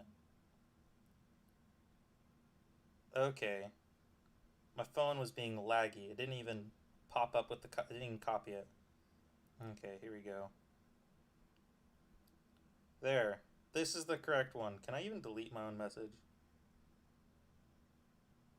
Okay, good. It was a list of a bunch of programming languages. You can tell I've been programming way too much. Okay, here we go. PvP, don't need that one. CTF. And what was the other? Here it is. Uh, there we go. And here.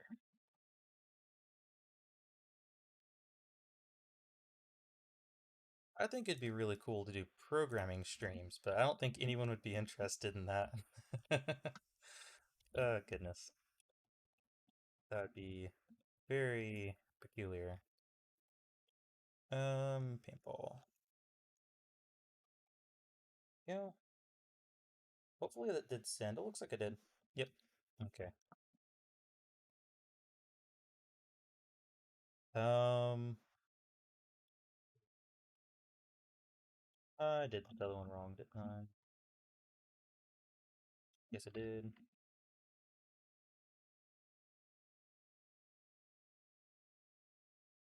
Yep.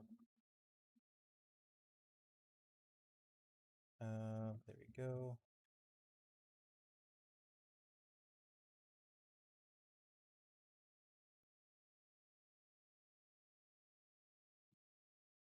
Great. And there. Okay. Um, yes. Probably need to check this thing. There we go.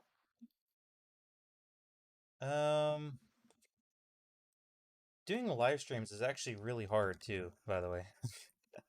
Trying to do commands and live streaming, for some reason, like I barely remember I did this CTF thing. I almost did it again. Goodness gracious. Okay, let's see. So we have this. Did I do this one? I don't remember if I did this one. I got to check. Um, no, I didn't. There. What was that?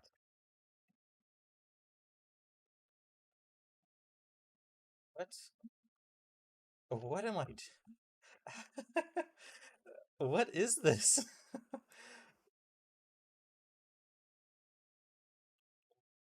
Okay, okay. 1 second. I just, it didn't even, it didn't, okay. That was interesting. Okay, that's good. Right now I'm toying with Minecraft that somehow is, broken.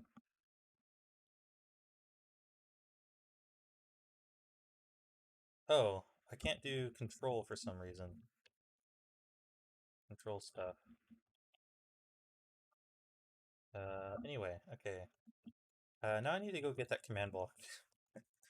Okay, yeah. So if it's there should be a section called showcase or something like that. You can put um like a build or something like that there.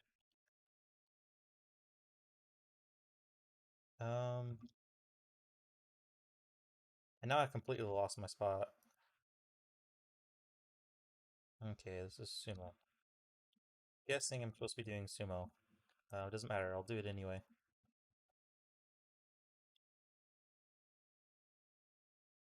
Uh, there should be. Let me see. Let me see where would be a good spot. There's showcase. There's a showcase section, and there's a building, terrain, rendering, inspiration, Blender. Have different sections for it, whichever one seems most appropriate for it. So you can just post in there.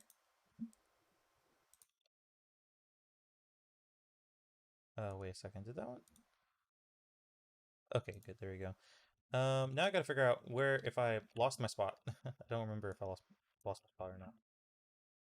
Okay, it's in showcase, and I would check it out right now, but Oh, whoops. Um, okay, let's see if I can move it.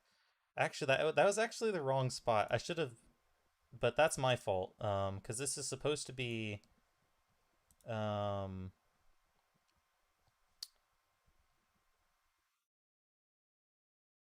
it's supposed to be a diff. That's a different showcase one. That's fine, because that's actually good that you did that. Because I needed to know that was not fixed. Um, Sen that should be good.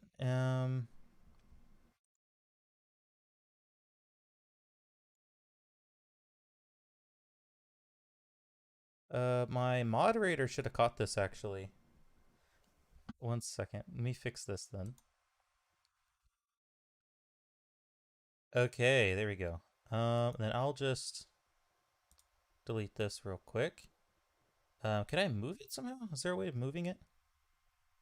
I don't know. If there was a way to move it, that'd be nice. Since I am live streaming, I can just show you.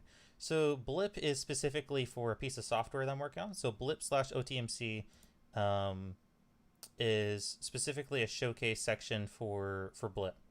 Then we have advice, which is for any time people want advice, they want criticism, it goes here, right? And then in showcase, this entire section here called showcase is specifically for anytime people want to showcase something and not get criticized. So it's mainly for people showcasing and wanting people to see it and they're proud of it, but they don't want raw, hard critiques, right? If that makes any sense, because sometimes you just want to show it and you don't want people to tell you what's wrong with it because you just made it, right? So there's that kind of thing. So that's why that's organized that way. So you can put it in building. There we go. Put that one in building, and also put the link on it if you can, so then people can check it out on your thing, like all the people in here. And also, it's good to put in here because I'm not going to say who. However, there are many build team people in here. I mean, I think there's like 5 professional builders that own massive build teams that are in here, and I mean massive build teams. They work for Marketplace, so if they actually check it out, which I would assume that this would be one of the servers they would check out because of Blip, they might see your stuff, which is pretty cool. I'm not going to say anything will happen. I'm just saying sometimes that's how people get invited to build teams, which is pretty neat, or get commissions, for example. I don't even know if this is the right link. Not link, the right teleporter. Okay, let me get that over again. And there we go. Um, oh, and this one's broken anyway. Yeah, I need to fix this one's really broken.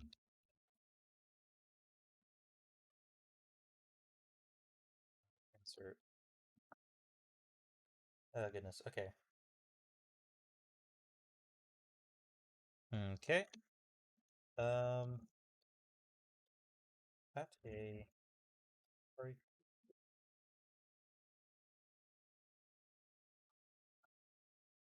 Okay, this is good now. Um,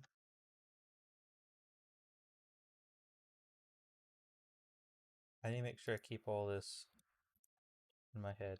Did I just do the sumo one as paintball? I don't think I did. No, I didn't. Okay, good. Okay. Pretty sure this all works now. So we can teleport to the different areas. Now I gotta figure out what I need to actually do now. Hmm. First I'm gonna check out the thing, of course. There we go. Yeah, I like the build, especially the. This is more of a Asian style build, of course. Well, Japanese probably. Very nice. There we go. And of course, if oh wait, I'm not even signed in. Can't even go check it out. Here we go. Get back to my phone. There.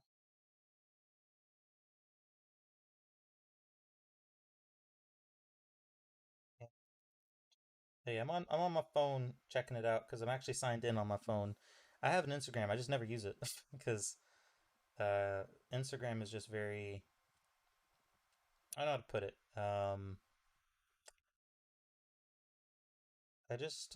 I don't build enough probably. I'd actually need to build more. I could just have a generated Instagram really. Like I could definitely cheat it really good, but that'd be sort of cheating really, obviously. There we go. And there. Okay. I think I'll probably do paintball first. Let's see, Skywars, KPP, CTF. I think I want to do paintball. Let's see, and this should teleport me to it now. Okay, so this is definitely not paintball.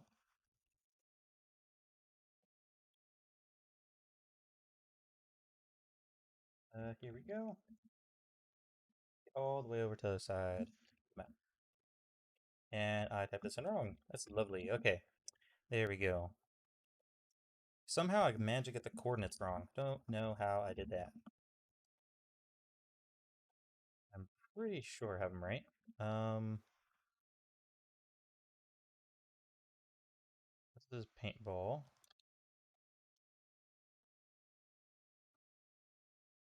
Okay, yes, this is definitely paintball. Somehow I messed that up. Um, it depends on what I'm doing. For this, I'm not sure if I'm going to use functions because it's on someone else's computer and they're hosting it on Education Edition. I'm gonna have to do some tests to see how well functions work. I probably need to because there's a tool I use that is for that kind of stuff. So I will have to check to see how functions work, but I'm not entirely sure just yet. And yes, it is minigame times. Super Sidekin can never pronounce your name, by the way. You chose the hardest name ever, pretty much. There you go. Right now I'm fixing my mistake. I accidentally typed in one of the teleporters wrong. I knew I did something wrong. There you go. Of course, it could be the right location. That's another option. And it looked like it was, and I just deleted it anyway. I'm pretty sure this was the exact same. I think one of these has a incorrect things. That was Skywars. Let me go back to Skywars. I'm pretty sure this one is messed up. This spawn? Yes, that spawn. Okay. This one I'm pretty sure is messed up. Let me look. Okay, so that one is correct though. It is radius of 3. Okay, let me go paintball. This should. Okay, it's not.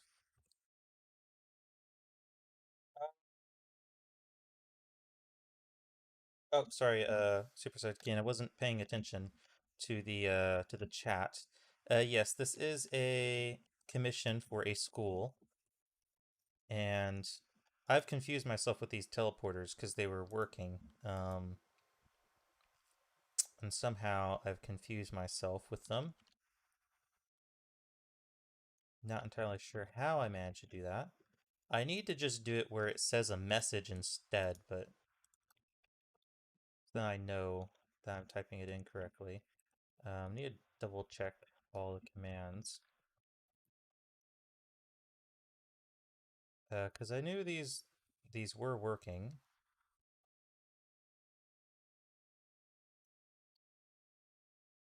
I'm not entirely sure.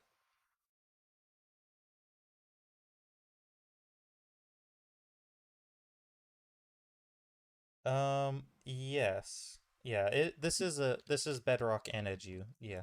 Because there are some differences, but yeah. This is Bedrock and Edu. Yeah, so you can do a detect and a TP at a direction. So this is sort of interesting because I think a lot of people do this using two commands, and I stumbled upon this way. I didn't. I thought I was going to have to do it with two commands, and I figured out this, um, which is way better than the previous way I would do it. Okay, so we have TP and we have add s. Okay, so we're choosing at the radius of 3. These all should be at a radius of 3, so they shouldn't be messing up. And I know the other one is correct. Oh, there it is. There it is. So this is incorrect. So this is kit PvP. And this is the original command block that I had. That is the original command block I had. And that's why it has the wrong teleport. That makes sense. That makes sense. Okay. Um, oh, yes, randomizers. Okay. That one's actually really interesting, randomizers. So with a randomizer, there's many different ways of doing it. Let me double check this first though before I really say how I would do it. Okay, this is much. Okay, that's better. Because goodness gracious, it took me way too long to figure out how to do that. Just do add s, and there we go. Um, hmm. Okay, I'll answer the easier questions first and go to the randomizer. So I've been working on this particular project for couple months, I think. I don't know. Time has been really hard to keep track of. I don't know what day it is. So how long I've been working on this project, I'm not entirely sure. By the way, though, it's not just me. So I only built this one here. This one, and that were built by the other guy. I'm mainly the command block person, and I could have built more, but I feel like building, if I would have built, because he's in school, he didn't have a lot of time to build. And if I built, I would have built most of it. And in one way, the way that he's super nice guy. I want to make sure that he knows that he built the map. Like I don't want to build it for him. It's more satisfying when you do it yourself. So, um, anyway, so he built most of the map. The only one I did was this one over here. The other question, why play on Bedrock if I'm on computer? I actually answered this question on Twitter recently, so I have that really fresh in my mind. I started playing. I always had a computer to play Minecraft on. I've had no reason to. I had no reason to play on Bedrock. For any of the normal reasons that people mention on the Twitter account that mentioned that same question, why did you choose to play on Bedrock? There was stuff like performance. There is stuff like crossplay. All these different reasons, whatever it might be. They're technical.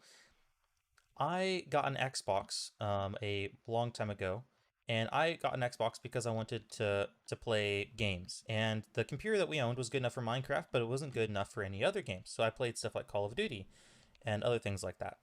So I played those games, but of course I loved Minecraft, so I got Minecraft on Xbox. And I tell you what, I was talking about some build teams previously, and this is something I'll pretty much always say was one of the best things about the Xbox One Edition was that everyone played together. You would have professional builders in the exact same world as noobs. Noobs would get to play with some of the best builders in the world. So I was in worlds with some of the best builders ever, building on the Xbox One edition with them in the same worlds. And there's a lot of people, and I didn't do this very much, but there was a lot of people that would just copy pro builders builds because there was no world edit. So they would copy the builds and have permission to do that and learn how to build by copying some of the best builders on Xbox. And it was a really good experience, and everyone needed each other. So people were very nice, and they talked instead of did it through chat. On Java, everything was on chat. All the noisy, annoying, aggravating people talked in chat.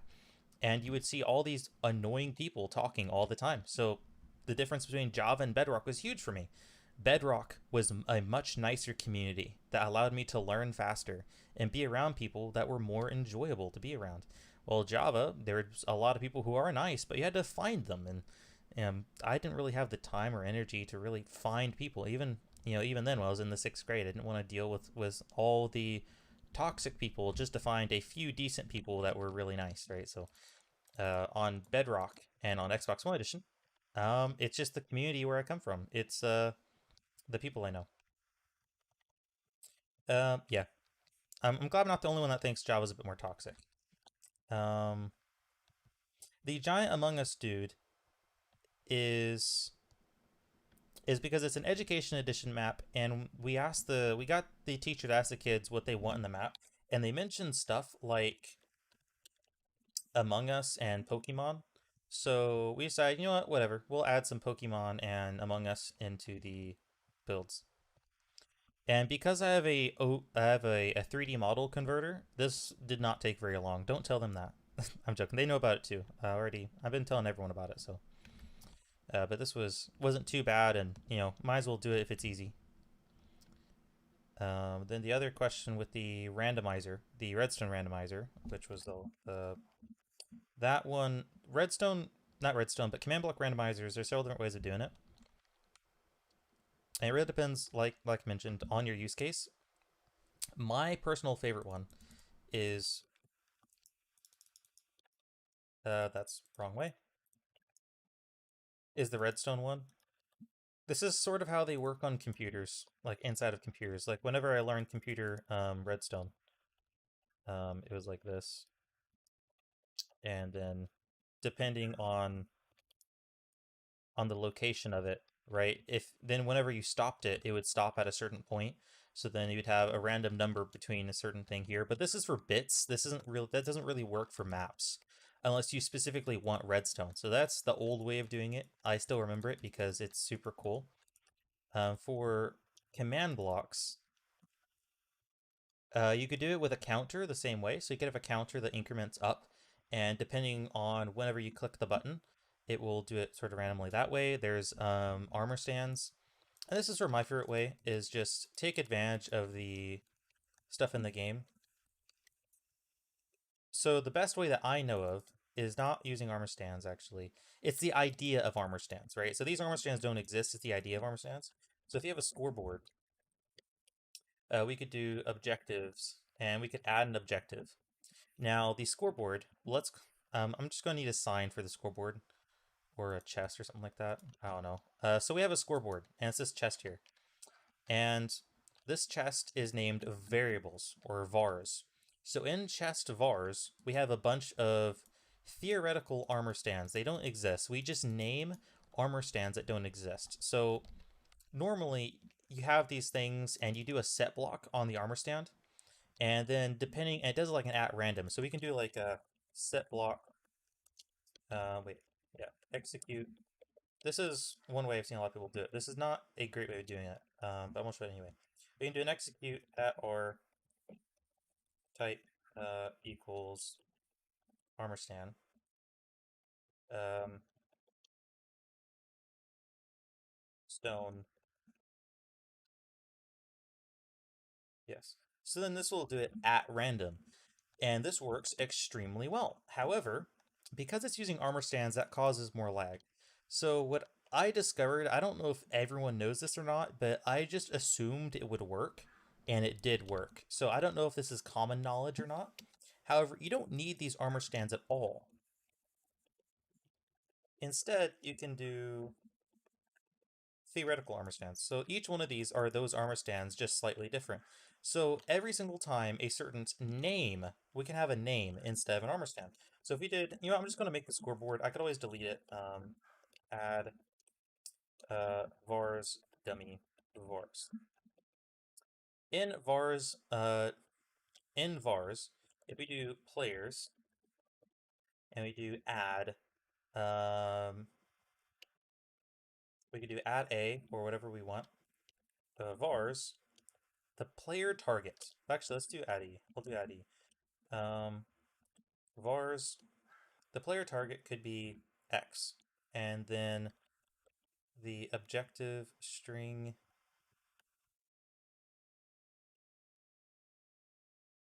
and then count X, and then test, and then the count will be 5. Expected. Okay, wait, I messed them up. Okay, so we have Okay, player target, and then we have, okay, vars, and then the count. Okay, there we go. So we added 5 to vars this is me though. Addy, for some reason I'm getting myself confused. Scoreboard players add, Addy, I think I need to do set, Addy, for some reason I'm not remembering how to do this very well. So we have that one. Oh, okay. I think I remember now. Name equals X. There we go. And then it's vars. Oh, okay. Okay. Sorry. I'm getting myself really confused here. Because I haven't done this in a while. I have not done this in a while. That is not right. So we could just do our thing called X, then we have vars, and we can set the count to 5. So we have vars for X, and we could have Y, and we could have Z. So we don't need a player, we don't need a entity, we don't need anything, we don't need armor stands. We could just have these theoretical entities. And for some reason, it doesn't need a player, it doesn't need to store on the player at all. It doesn't need an entity, it doesn't need an armor stand, it doesn't need anything. It's so weird. Because you would think that it would attach it to an entity, but instead, it just exists and it doesn't attach it to anything when you do it that way. Which means that you could use it inside of a thing right here. So if we did a scoreboard um, players test, right? So if we tested this one, vars, and we tested for a min of and a maximum value of 25, right? If I stored this and this thing here and did repeat always active, then we set this here. Now it's turned on for some reason. Okay, I need to do it with score 5. Okay, score 5 is in the range of negative to that. Okay. Now if I did this, if I set the value now to 30, it will turn off. So I'm able to do it with this here. So then I could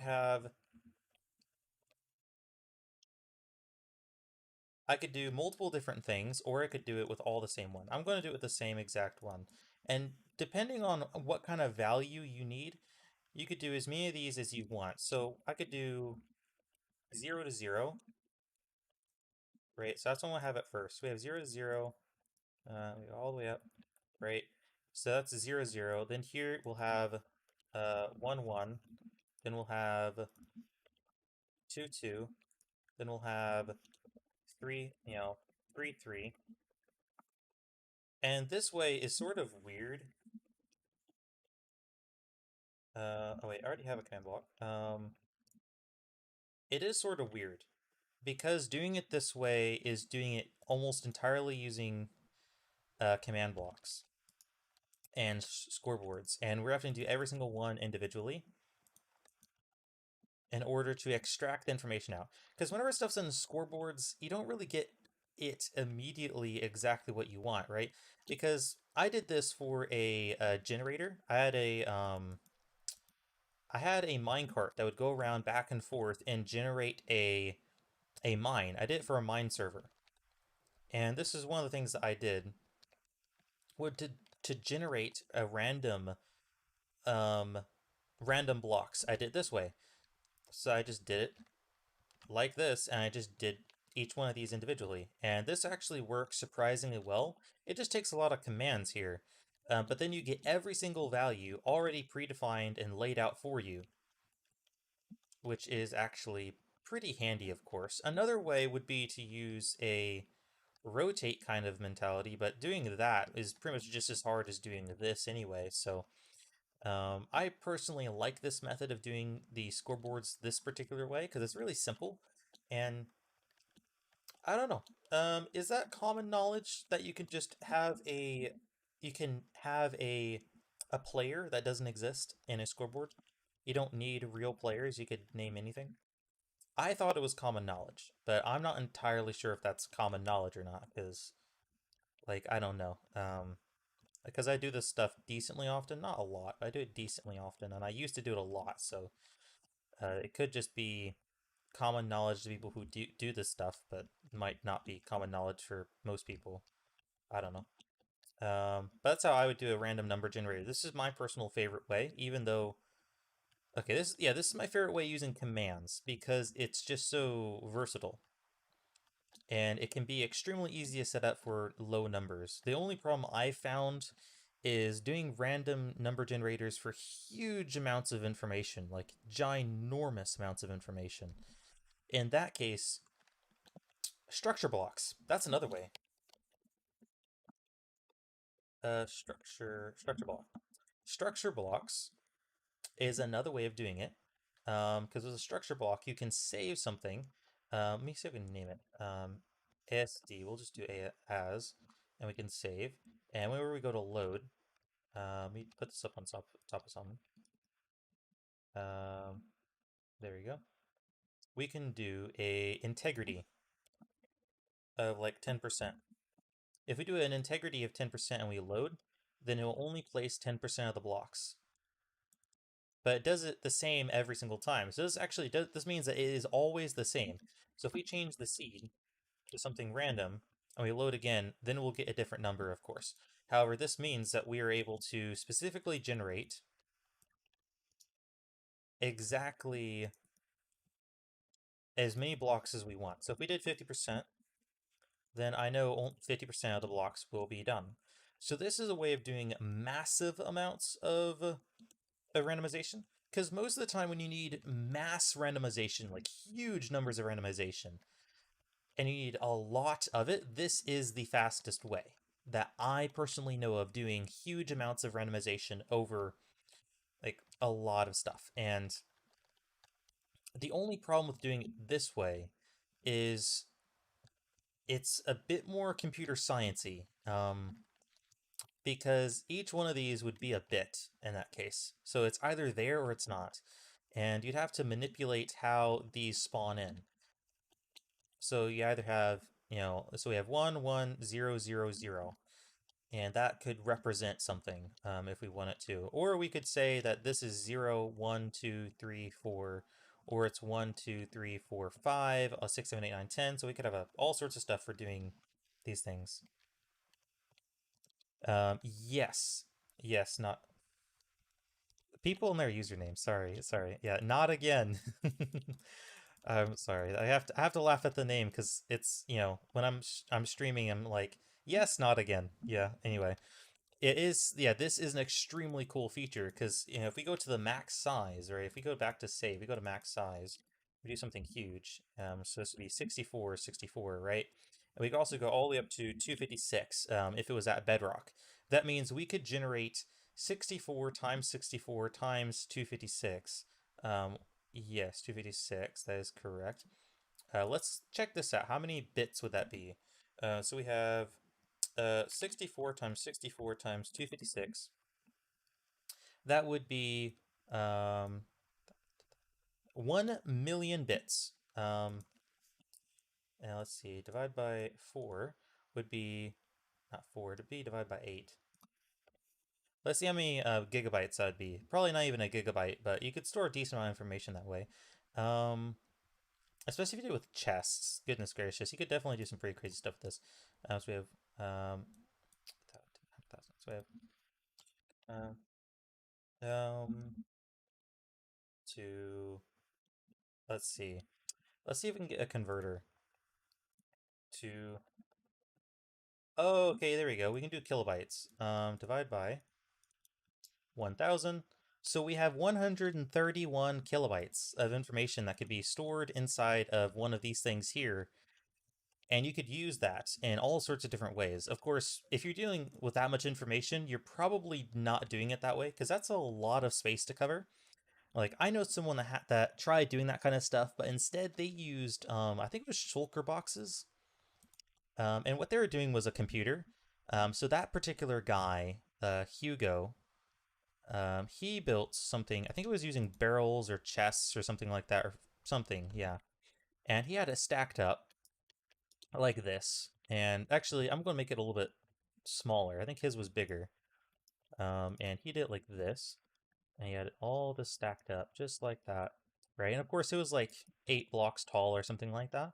But I'm just going to have it like this tall. This is another way. No, this is going on to storage, and but this is storage, not a random number generator. But it's sort of related because basically a structure block is a form of storage. So you're able to store stuff. So someone found a way of using this to store information about a program. So they're making a computer and they use these barrels to store information inside of them. Because each one of these can store, 64 blocks in every single one of these. So we have 64 times 1, 2, 3, 4, 5, 6, 7. Wait, 1, 2, 3, 4, 5, 6, 7, 8, 9. So 9, you know, times 3. So we have 27 in each one of these blocks. And we have 1, 2, 3, 4, 1, 2, 3, 4. So then we have 16 times. And it was 16 times 27. And I'm not doing the math on that right now. Times 27. That's just for what we have. So that's how many things that we have going on right here. So 16 times 27. Yes. I think there's more there. Oh, yes, yes, that's times 64. There we go. So this is a decent. This is very, very dense. And anyway, there's a lot of really cool stuff you can do when you manipulate the game in different ways. But this is going completely off subject in terms of random number generators, which is the original question that was posed. This can't be used for random number generation nearly as easily, mainly because of how finicky it is to read information inside of a barrel. So you have to do like a whole bunch of different stuff for reading information inside of barrels. So reading and writing to a barrel is slow, but it's really compressed. So it works really good for high-level computer science kind of stuff inside of Minecraft. Anyway, that is a completely off subject to what we were doing earlier. And now, so that's how you do a random number generator, and whatever else was what was going on with that. Um, I'm hoping to live stream this some more at some point, maybe even while I'm working on it, but probably like every other day, because um, I really enjoy answering questions, so I have to keep myself focused on the off days because this is a commission, and if you guys don't know, I have some stuff I need to be doing. I have a tool that I'm making for Minecraft conversion, um, so yeah, for the tool I'm making for Minecraft conversion, then I need to work on that. So, thank you, thank you, thank you. Yes. Yes, I did go a little bit crazy, Nico, and I'm glad that everyone does think it's interesting. I mean, I thought I was going to lose some people because there's 4 people in here currently, and no one left, which is surprising because most of the time we start talking about complicated redstone stuff, it gets a little bit overwhelming. But if I somehow found a way of making that clickbaity, it'd probably be an enjoyable video because like that's so interesting. Like especially to me, like I enjoy that kind of stuff. But I mean, just the idea of how do you store information? Like, what is the most effective way of storing information? Like, could we store an entire game inside of Minecraft and read it out and maybe even convert it to something that is readable by a computer, right? Like there's so many really cool technical challenges that could be done, but the research it takes and the time and the effort is insane. It's something I don't have the time to do anymore. So like unfortunately I can't do it. I'd love to maybe work with someone who wants to do it, but it'd be take a while. Okay, so we have these going. Um okay. Trying to think. I might need to work on some Easter eggs right about now. And hopefully drink some more water. Voice is getting dry already. There we go. Um, I think it would as well. And I think I know how I could do it. Okay. I really need to do some videos like this, and I know exactly what I would do it like. Has any of you seen the person a small ant on YouTube? He does speedrunning videos. He even does some Minecraft speedrunning videos. He does some really good speedrunning content, and some of his videos he does in a documentary style. Same way with a different speedrunner called Virtual. And both that kind of content would work so well for Minecraft, and I haven't really seen. There are some people who do it, and I think it'd be really cool to do some of that stuff for Bedrock. Have more of a documentary style video is something I would be particularly good at. Yes, he does stream as well. Yes, yes, he. I think that kind of content for Minecraft, something similar. I think I could make it work. I want to try it. I just haven't figured out.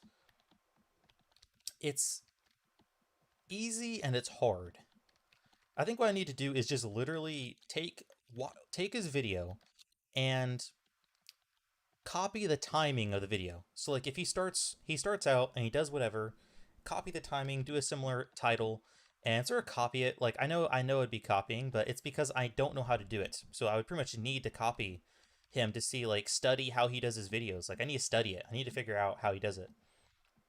Um, yes, it is underserved in that department drastically. Um, um, Oh yes, the tutorial isn't a tutorial. That's the unfortunate part. I haven't had time to do a tutorial because of this commission. I've wanted to do a tutorial, but and then I don't have any reason to do the tutorial either because on Patreon, no one subscribed to the Patreon to actually use it. So I don't actually have a reason to make the tutorial to begin with. So since no one has access to it except for me currently. Um, let's see. Yeah, exactly. I think speedrunning videos might be the holy grail for Minecraft building. Minecraft building is extremely hard to make entertaining, and I don't know if anyone else has noticed this, but Minecraft building has huge surges in popularity at specific times in history. And not well, I say history, but the history of the game, right? And that popularity spikes specifically in correlation with particular YouTubers that almost always do survival build tutorials. um so because because most of the time people get into building in Minecraft, like actually like really trying to get good at building. Most people get into it because they played survival mode and they wanted to build something nice, whether it to be to have a better house than your neighbor or to have a good house for your YouTube series or to have a good house for whatever you're doing in survival. Most people get into Minecraft building from survival mode. So the best way, the absolute best way to get popularity as well as to inspire people to build in Minecraft is to do block for block survival house videos. And almost every time someone gets really popular from doing that, typically the whole community grows with them, which is super interesting. Everyone subscribes to build houses for survival. They stay to get better, right? So that's you're selling them one thing and you're giving them something even more. You're giving them more than what they bargained for. And that's like the best way to do Minecraft videos for building. However, I really don't like doing those kinds of videos. I don't like block for block tutorials because you're spoon feeding them, but it works. Um, exactly. That grind is literally. It's just if you want to get if anyone does Minecraft building tutorials on YouTube, that right there has historically worked every time. Jarcraft, Green. I bet there's some more I don't know of, but those are two that I know of that did that massively, and there's several more I can't think of. I know there's a lot. Yes, aimless rambling. I'm really bad at that. For some reason, I have very calculated videos. I think almost everything through before I say it in my videos. I'm way too calculated. I hardly ever like just do a rambling thing. That's one reason I like live streams. I'm able to actually ramble properly. I just don't know the direction of it, really. But speaking of that, I think what I'll do maybe today, um, which actually there is a new YouTube feature which I'm really excited about, and this will help with videos. And if you guys don't know about it, I know Super Sidekin does YouTube videos. I bet some of the other people in the chat do as well. In YouTube Analytics, they added a feature so that you could see what your subscribers are searching. So you could see that a lot of your subscribers are looking for particular things. So if you have a lot of subscribers that look for a particular subject, you know that you should make that video. So I could see, like, on average, a lot of people look up, how do I replace blocks in Minecraft? I was actually really surprised. That is such a common thing, how to replace blocks. So I need to make that video and actually post it. Actually, I made the video. I just need to post it. I don't have a thumbnail. But I know you guys. I know not you guys, but I know my subscribers want that video because YouTube had that feature. It's really handy. Uh, oh yeah, the spectacle of it. Which you mentioned Trixie blocks. For some reason, I don't know why. I just can't watch his videos. I just can't. The Jaracraft, I'm okay with. I'm actually okay with. Previously, I didn't really like his videos, but I don't know if you guys really appreciate the genius behind Jaracraft. Trixie blocks, I don't think there's as much genius behind it. I think it's mainly just him having some fun, and that's fine. But Jaracraft, there is some genius behind that. Um, just don't make a thumbnail. Yeah, I mean, not a bad idea. But Jaracraft, I don't know if you guys have noticed this. I think you guys will appreciate this. If you guys watch Jaracraft, you'll actually let's take this as an example. This is a good example of what not to do. This is good example what not to do when it comes to YouTube. So for Minecraft builds, actually let's go to my build because I don't wanna say bad stuff about someone else's build because this is someone else's build. Um, Here we go. Let me get to the one that I did, and then I could critique it. This build right here looks good. It's great. I like it. There's so many dynamic things. There's some historical aspects of it, right? We have all sorts of cool stuff in it. It has some color, it has some whitewashing to it. The pathway is really designed very nicely. The terrain was done mostly by hand. I smoothed out everything. A lot of stuff's very calculated. The blocks form together really well. There's a lot of little Baileys. I mean, there's a lot of really cool stuff with this. Almost everything's diagonal. There's a lot of difficult things. Diagonals are not the easiest thing to do. I've been doing them long enough that I can do it, right? This is, awesome build. And guess what? This sucks for YouTube. Absolutely one of the worst things you can do for YouTube. So if you guys do see YouTubers build stuff that's diagonal, appreciate it. They do this because they want to and they enjoy it and they want to make a good build. This is one of the worst things to do for Minecraft building on YouTube, specifically because this takes too long. This right here took me like a week or something like that, or over a week and a half maybe, I don't know. Way too long for a YouTube video. A YouTube video needs to be a few days if you can manage it, or actually a week. A week would be relatively fine. I don't think this took me a week. I think it took me longer than a week though, so this took me way longer than it needs to be. It's mainly because there's no shortcuts I can do. Almost all shortcuts that use world edit of some form need to be symmetrical. So for example, this build over here is symmetrical. This is one of the easiest ways of saving time. He did this way because this is the fastest way to build.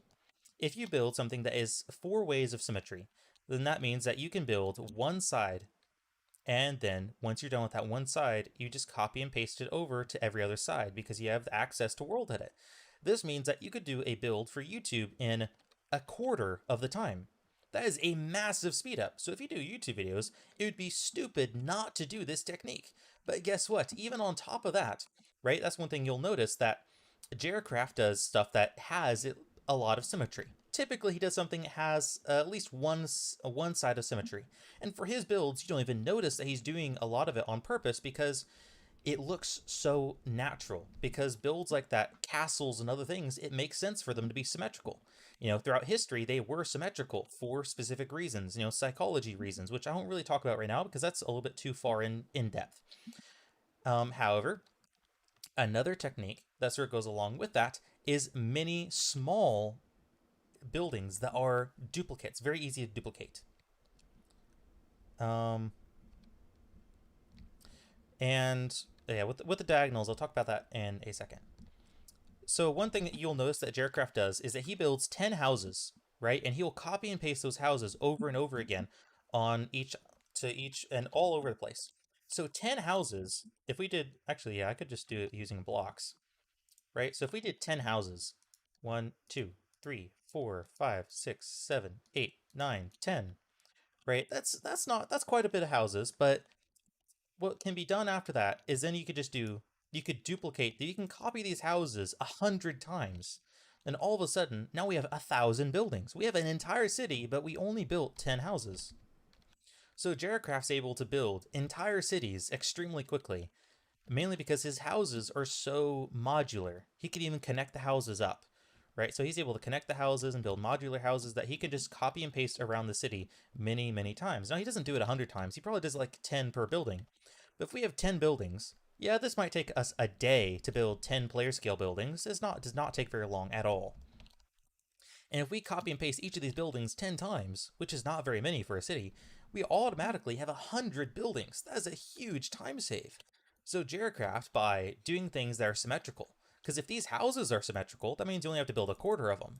Then if your city is symmetrical, then you only have to build a quarter of the city. And all of a sudden, you've only built a fraction of the entire build and managed to make something that's absolutely huge. And I actually tried doing this for a YouTube video, and I made something so big in 3 hours that my recording software broke. Like, replay mod broke. Let me actually show you guys the build. It's a really good example of something I've done actually that was extremely effective, and I mean that in a way that not like that I'm particularly good, but that the is one of the most useful building techniques I've ever found. Is just cheat everything, right? If you could save time, save time. Do as many time saves as possible. And it was this build right here. I need to open image in new tab, see if I have another picture of it. There we go. This build right here. This thing is huge. It's huge. It's like 1,000 by 1,000 blocks. But because hopefully you guys can see it actually. Yeah, you can. This thing is huge. And I built it in 3 hours. All because I had a build over here that I had previously. I built this previously, like a month before. I used it, I copied stuff from it, and I took it, and I built this thing out of it. And then I added like 3 different things, like 3 actual things I did for this build. And all of a sudden, I have this huge, amazing build that is good enough to put in my portfolio. And I built it in 3 hours. And it's not because I'm ridiculously good, but look at the symmetry. Every single one of these pillars, I built this pillar one time, and I copied and pasted it using a rotate command. And it took me, I don't know, a minute to build this bottom section. The entire structure here took me practically like another minute. So we have a minute for this. Because there's a revolve command, which saves a crap load of time. So almost everything is copied and pasted. Almost everything is very, very symmetrical, allowing me to build this very quickly. I built this, this, and this, and this. I think I built like 4 things. But anyway, that's basically... So if you're going to get into YouTube, or if you see YouTubers building stuff that's symmetrical, it's not nearly as impressive as something like this. And I say that not just because I built it, but because legitimately, this stuff takes longer. It just really does. But anyway, I want to answer the questions now. I just got a little bit too far there. Yeah, building on diagonals is really hard, Nico. A lot of people have trouble with it. Same with you, Super Sidekin. It is hard to wrap your head around it. I actually have a test that I want to do a YouTube video on. I have a diagonal building test. Seems that scale trumps. Seems like scale tends to trump detail in terms of viewer attraction as well. I need to work. You need to work on your large scale structures as well. Or so weird trying to read comments for YouTube videos for the YouTube video later if I turn this into a video.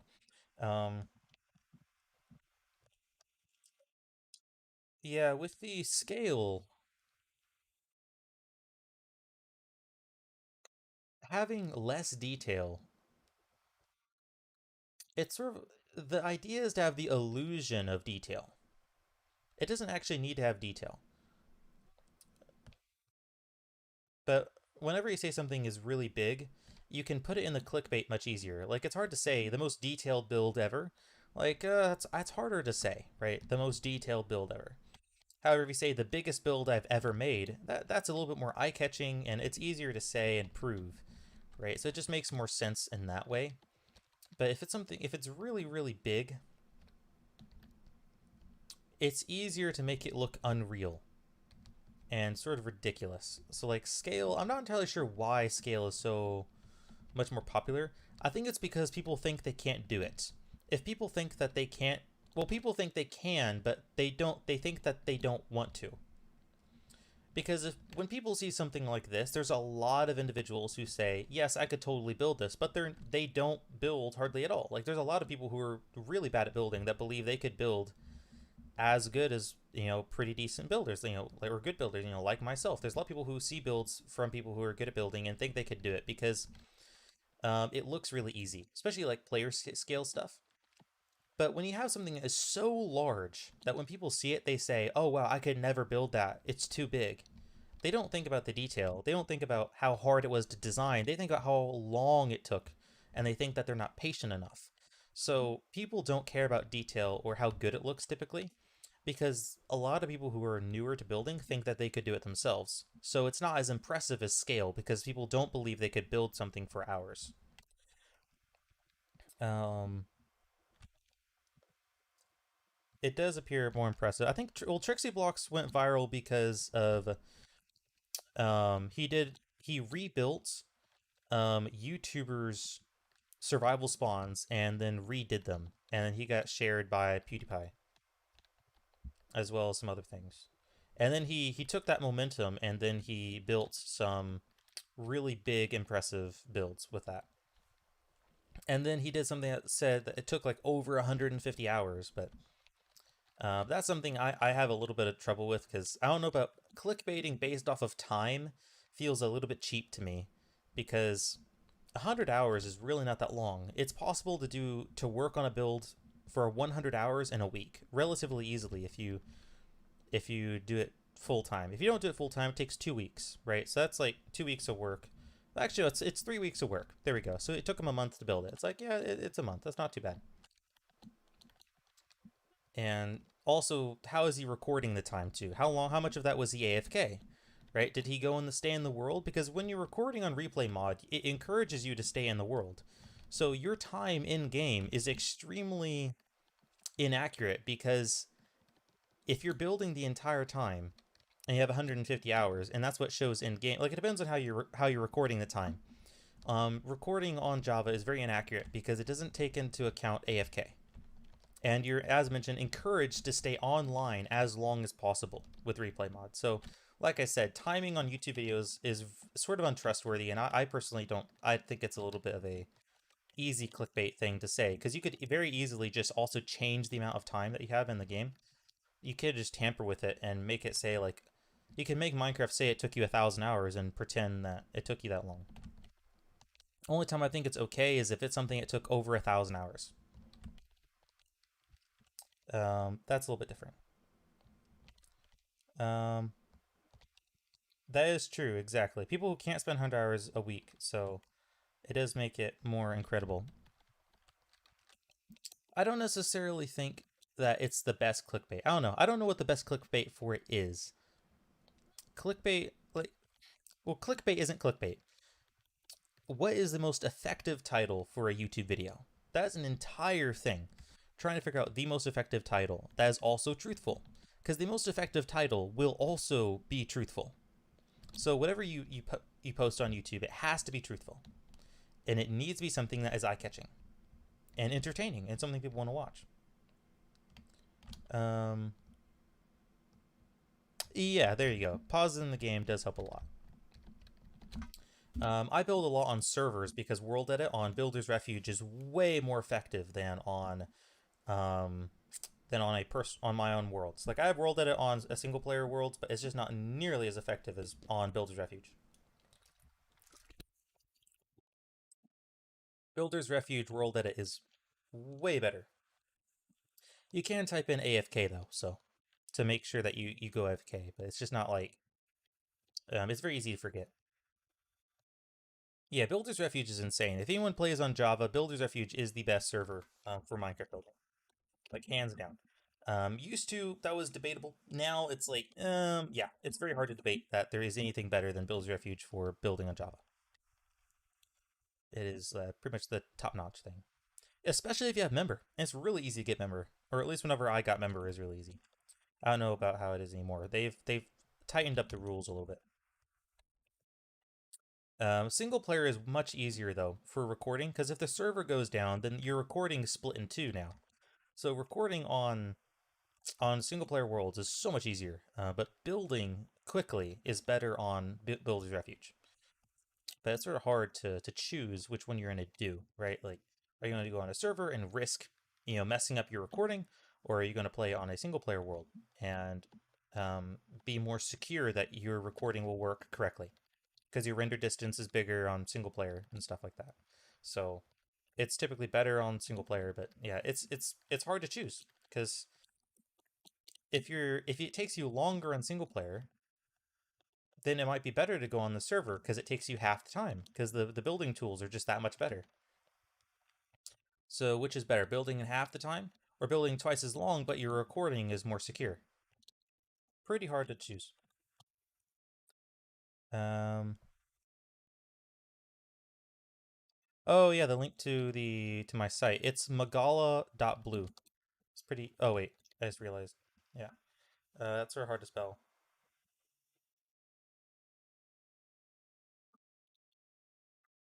Of course, you have to do the www and https www.magala.blue.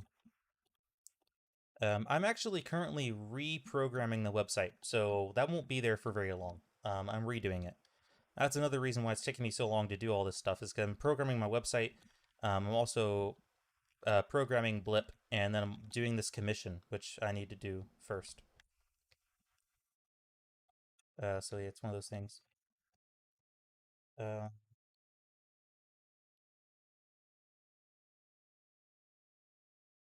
oh, okay, yeah, you haven't reached the level of competence for the thing I was mentioning to make a difference yet. I should actually do. Oh, yeah, that was a tutorial I need to do. I forgot about it, and then I just remembered it. I need to do a tutorial, and the title. I love the title, and I tested it on Reddit. On Reddit, I tested this idea. I had a really good build that should have gotten like 1,000 upvotes on Reddit. I had an okay build. I mean, a pretty good, decent build, and I tested this idea out about the title. One of them, I told the absolute truth. This is super interesting. One of the builds, okay, yeah. One of them I told the absolute truth. And I said a lazy build. I described it as a lazy build. And it was actually that build I showed you guys previously on the thing. This one. It was this build. And the other one I showed was this build here. So we have this build, right? And oh, by the way, if any of you guys go on the website, it has some other people's builds too. So because it's a build team. There's Kush's builds, and then there's also Drowsier Cloud's builds. So just keep that in mind. Not all of these are mine. Most of them are, but because I build so much, it's like I just have a huge portfolio compared to most of the other builders in my build team. This is Kush's. But anyway, this is the build here, and this one I called, a lazy build I did in 3 hours or something like that, right? And that was completely true. I did in 3 hours, and it was a lazy build. I designed it to be lazy. That was the whole point, is that I was trying to be as lazy as possible. And that's what I said to me. Because to me, I work too hard. I do stuff like this that is extremely difficult. Everything on a diagonal. This is not a lazy build by any stretch of the imagination. But it doesn't look as good to a lot of people compared to this. This looks really good because it's designed very well. I mean, I did design it to look really good, of course. And I mean, of course, it turned out to be pretty good. I like this build. It looks really good. But to me, the way I described it to myself personally as a lazy build. Because when I was building it, I told myself, be lazy. Because I tend to build stuff like this, and this takes too long. So to encourage myself to build faster, I called this a lazy build, to try to force myself, build lazy, build faster, build quicker, be smarter, work smarter, not harder. So I called this a lazy build. I got so many people hating on my thing on Reddit because they thought I was joking. and that I was making fun of everyone else for not being a good builder. People were literally borderline like I was getting so many downvotes, and people were really like messaging some borderline hate comments. They're just mainly just thought I was being rude, and it's understandable because that was my fault. I realized later on that it was my fault that I described it as a lazy build.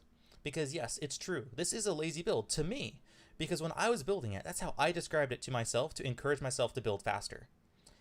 However, that to other people isn't the truth. Because when you have people who are beginners and they see a lazy build, to them, they don't know the context of, oh, I called it that because I was trying to encourage myself to build faster.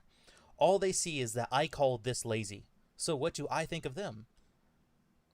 So in reality, it was my fault. I described it in a way that was good for me, and it was good that helps me build it faster and build it better.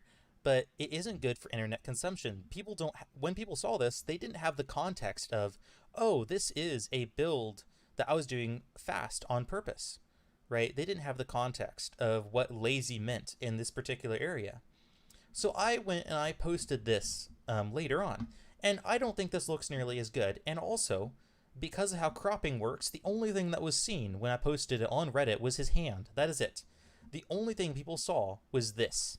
Well, was this. Whenever I posted this on Reddit, this was the only thing people saw. This is exactly what they saw. This got, I don't know, maybe 100 upvotes after a couple days. This got like 5,000. This got 100. This got 5,000 on Reddit. This got 5,000 upvotes. This is all they could see until they clicked on the picture. No, so wait. What I'm getting at is I called this one I called this one something different. Let me actually look. Let me go on Reddit. I'll show you guys. This was insane. I tested this out as like a whole thing. And don't mind the dog in the background if you can hear it. Let me go down. Yeah, all the way down over here. Might take a second. Gotta wait for it to load. I don't remember what I called it. Oh, here we go. This is all they could see right here. So it has 4,700 upvotes on Reddit, right? And they had to click on it. They had to click on it and wait for it to load to see the image. This was the other one I posted. 262 upvotes, 4,000. And all is because this one is a lazy build I did for YouTube a while back, but it was too big to time lapse. My render distance couldn't handle it, right? I described it as a lazy build. Now you guys know what a lazy build means because I told you. This one is the most insane build I have ever built. Made it for a competition. Only had a few weeks.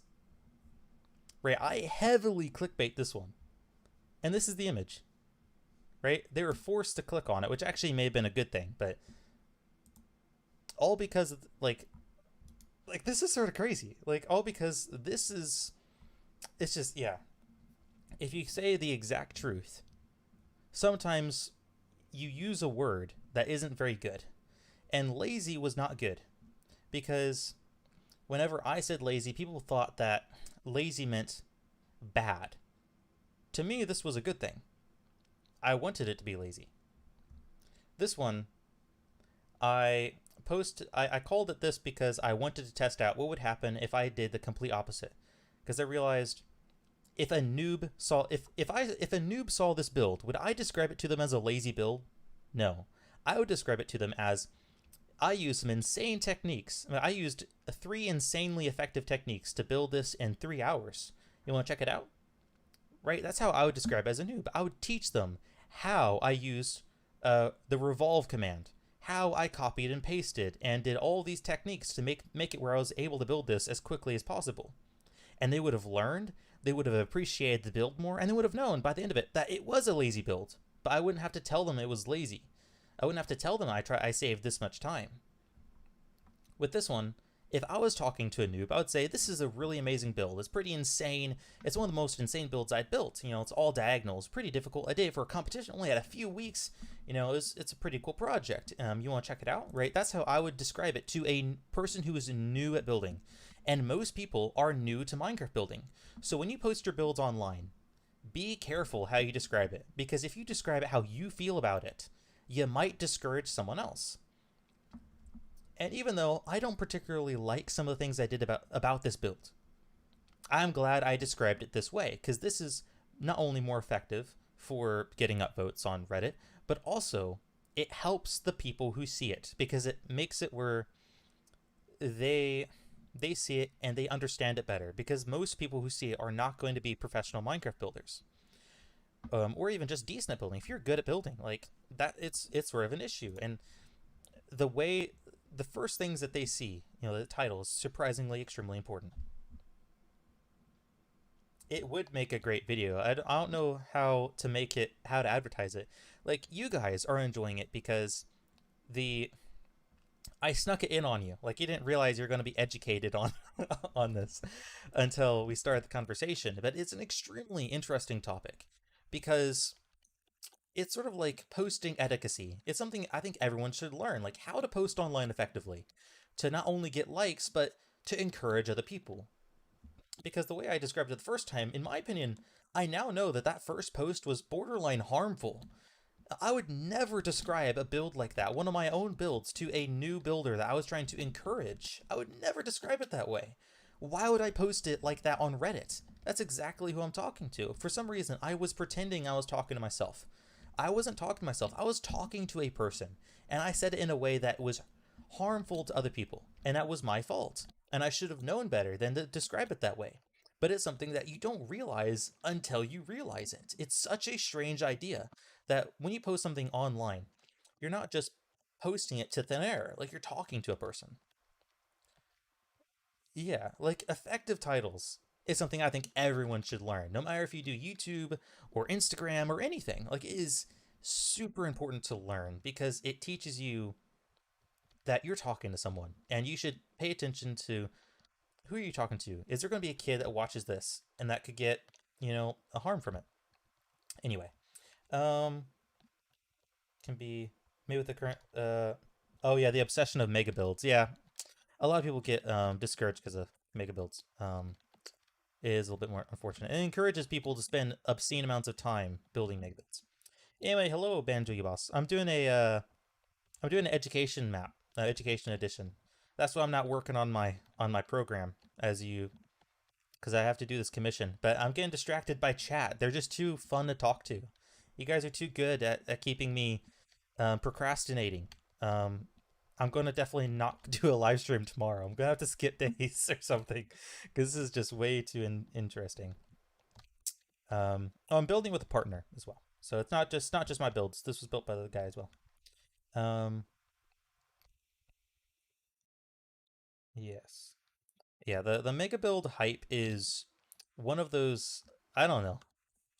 I really enjoyed mega builds. Now there's a hype towards a build style that I predicted like 5 years ago. I predicted a build style, and man, I was so right. I'm so proud of myself. I'm so proud of myself for the I predicted the build style, and it's very strange build style, but it's a new thing. Predicted it. I did it first. Well, okay, I didn't do it first. I just figured it out, and then I realized that this was going to be popular because I saw other people leaning towards that direction. Anyway, I wasn't the first person to do it, but I did describe it before it was a thing, which is cool. Um, so yeah, that's I think it's awesome, but it's still strange. Uh,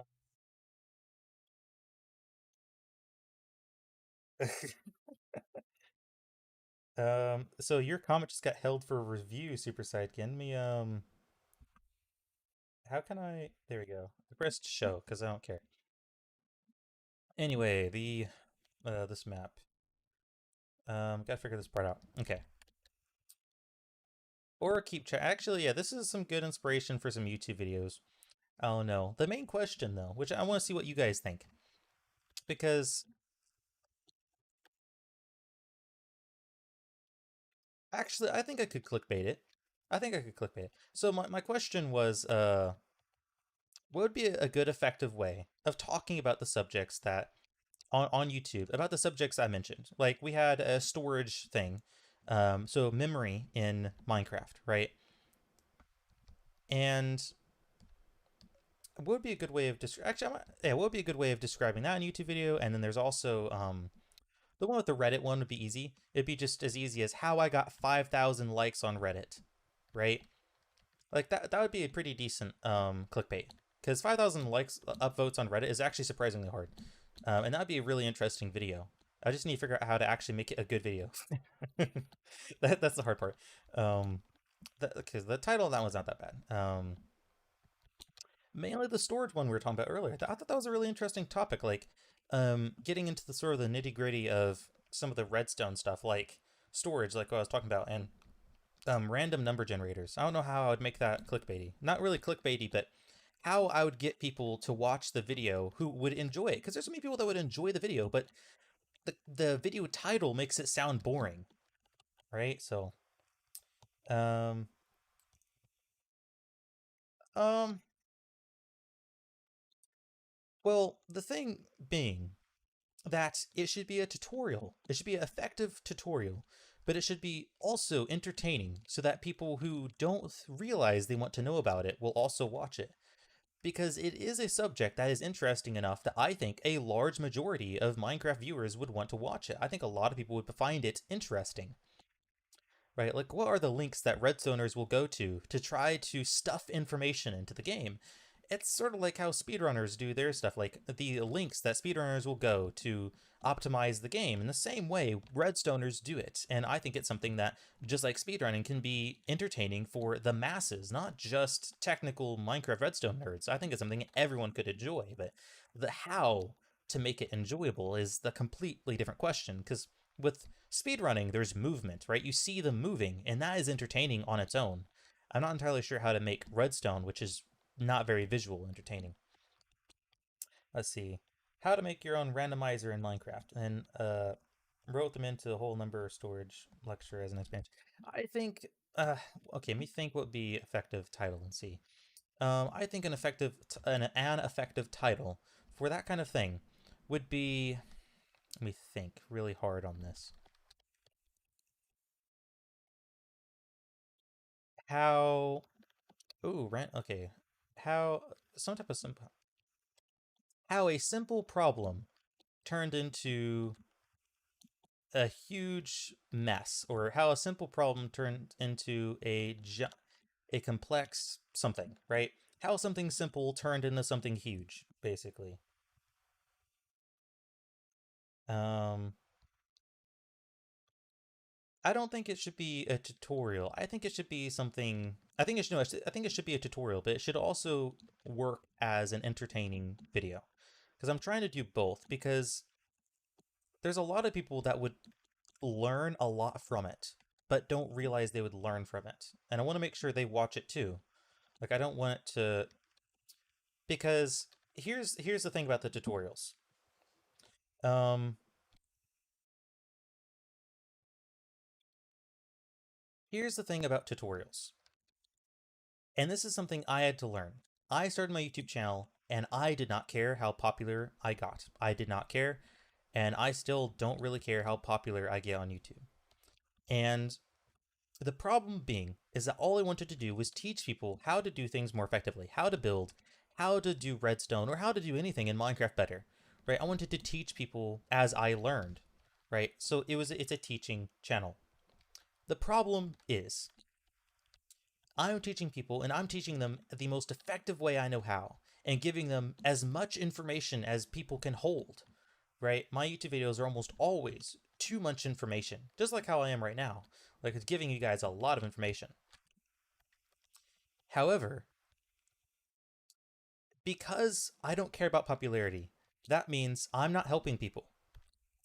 If I made my videos good and high quality, and I made it where everyone could enjoy it, so that a lot of people would watch it, that means more Redstoners would see it, which means more Redstoners would learn from it.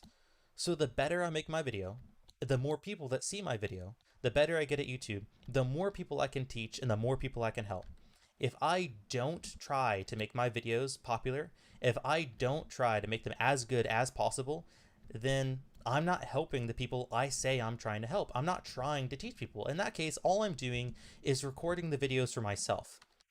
I have to get out of my comfort zone and do something to make the videos more popular so that more people can see it and more people can learn from it. Because if no one learns from it, then what's the point, right? Then I'm not doing it for a good reason in that case. So I need to make the videos popular, and I need to make them in a way that do the hard work of making it a good video for everyone, and also making it good enough that people could use it as a tutorial. It needs to be both, otherwise it's not, in my opinion, a good video. And it's something I'm not very good at. I'm very good at explaining things. I could talk about very detailed subjects extremely well. However, trying to make it entertaining is something that I'm not particularly good at, so I have to learn, and it's something that's very difficult. And if I don't learn how to do it, then I'm not being an effective teacher. I'm only being a decent teacher or a good teacher at best. A really effective teacher can do both. And that's what I need to learn to make these videos actually really good. So with that storage idea, showing that it needs to be something that everyone can watch. And all my videos, that's my aim. Make the best video possible. Always aim for perfection and never reach it. I'd rather do that than not aim for it at all and never even get nearly as high as I would if I tried. Yeah, I'd rather try and fail than not try at all. There you go. So that's my spiel there. But for the title, yeah, it's very hard. It's very hard to figure out how to structure a video like that for that kind of topic of that there. I might have to look at some videos of speedrunners, because the speedrunners have some of the best titles and thumbnails I've ever seen. It's ridiculous. Like Small Ant and Wirtual and all of them, like the speedrunner whole channel thing on YouTube, like all the speedrunners on YouTube, they have some of the best titles, thumbnails, and stuff I've ever seen when it comes to YouTube. They have completely revolutionized the entire idea of how to make educational or tutorial-ish videos in an entertaining way. It's extremely impressive. And I think builders need to start doing videos like theirs. If I actually earn some money, I'm thinking about hiring the guy who does the editing for Small Ant. I want to hire him and do videos with him, but I don't know if I don't have the money to do that. So, um, yeah, titles are a battle. I usually tend to avoid more for the sake of mental well-being than anything. Yeah, it's hard. It's really hard. Yeah, and it would be neat to hire the editor for a Small Ants editor, because I saw him in the chat one day, so I know what his username is. I don't well, actually I don't remember, but I know I could find it because I saw it in the chat a couple times, and I want to see if I can hire him for some videos or something, or I could hire him to teach me it, right? Like teach me how to do that kind of editing, and then hopefully the videos will do well, and then if the videos do well, then I'll just hire him to do it, right? So that'd be a cool thing. Um, yeah, analytics is also really hard because I'm not entirely sure if they're very effective to study to do that. Um, yeah, it's just one of those things. Very, very, very, very difficult. Very difficult. Let's see. I probably should be working on this map. What time is it anyway? I don't even know how long I've been on this map.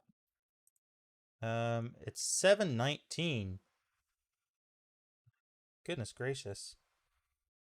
A little bit longer than I intended. Let's see, how long has it been going? Let's see. Does it even say? Where does it say? Let's see. Can I reload it? I want to see how long. Um, it says scheduled for. That's weird. Average viewer duration 12 minutes. Jeez, you guys been on here for a while. Okay. Let's see. Trying to read the comment. Let's see. Where is it? Okay, it says here. So from 4 to 7. Goodness gracious, I've been going for almost 4 hours. No wonder my voice is sore.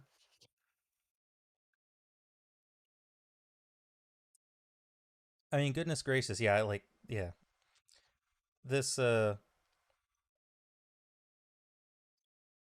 with the YouTube, like making videos is for some reason harder for me than doing time lapses. I just never had the internet to do live streams, and I'm sure this live stream wasn't even that good of internet. Like I'm sure that it probably cut out a few times.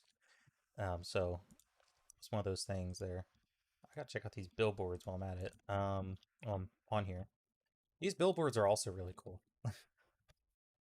This is just so interesting. Can you even lock them? Oh, so yeah, other people can't go into them. That's cool.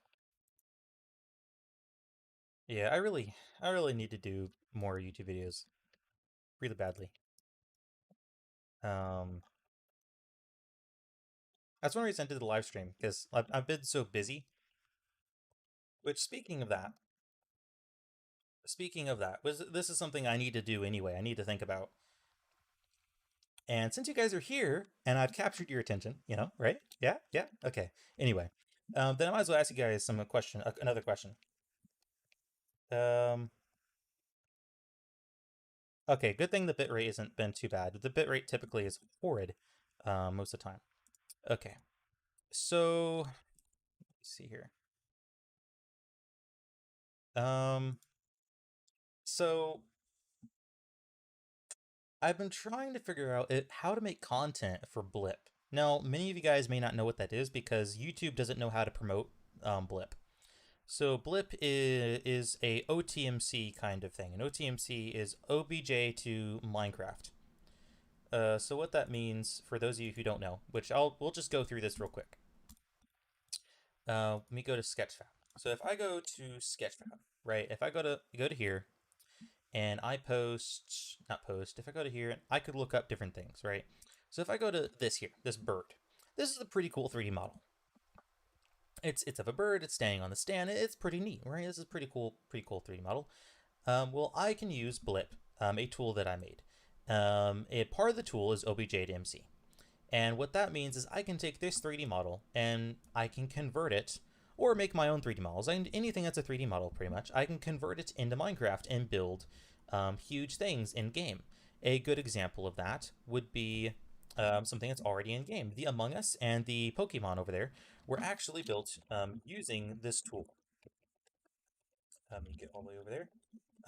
This was built this year, and this year were all built using OBJ to MC, or how I call the program Blip, but the OBJ to MC program inside of Blip. So I converted these from the internet, which means that these were not built by a person. They were only colorized by a person who used some brushes. So these things did not take very long at all. And like I mentioned, these were just straight up downloaded off the internet and just plopped right into the game. It's pretty doggone cool, and that's what Blip does. It allows you to convert 3D models into Minecraft and put them in the game. And it is, yes, for Bedrock. In fact, these were done on Bedrock, converted to Java, and then now they're back on Bedrock, or Education Edition. So, the point I'm trying to get at here is this tool is really, really awesome. And the problem being that I need to actually program this tool that does these awesome things. And like some other features is OBJ to Java Minecraft. What's on these? 1 second. Okay. OBJ to Java Minecraft. So I'm able to convert 3D models and put them into Java Minecraft. I also want to do some stuff with, not OBJ, I also want to do Java Minecraft schematics, and I want to make a converter to convert schematics into Bedrock.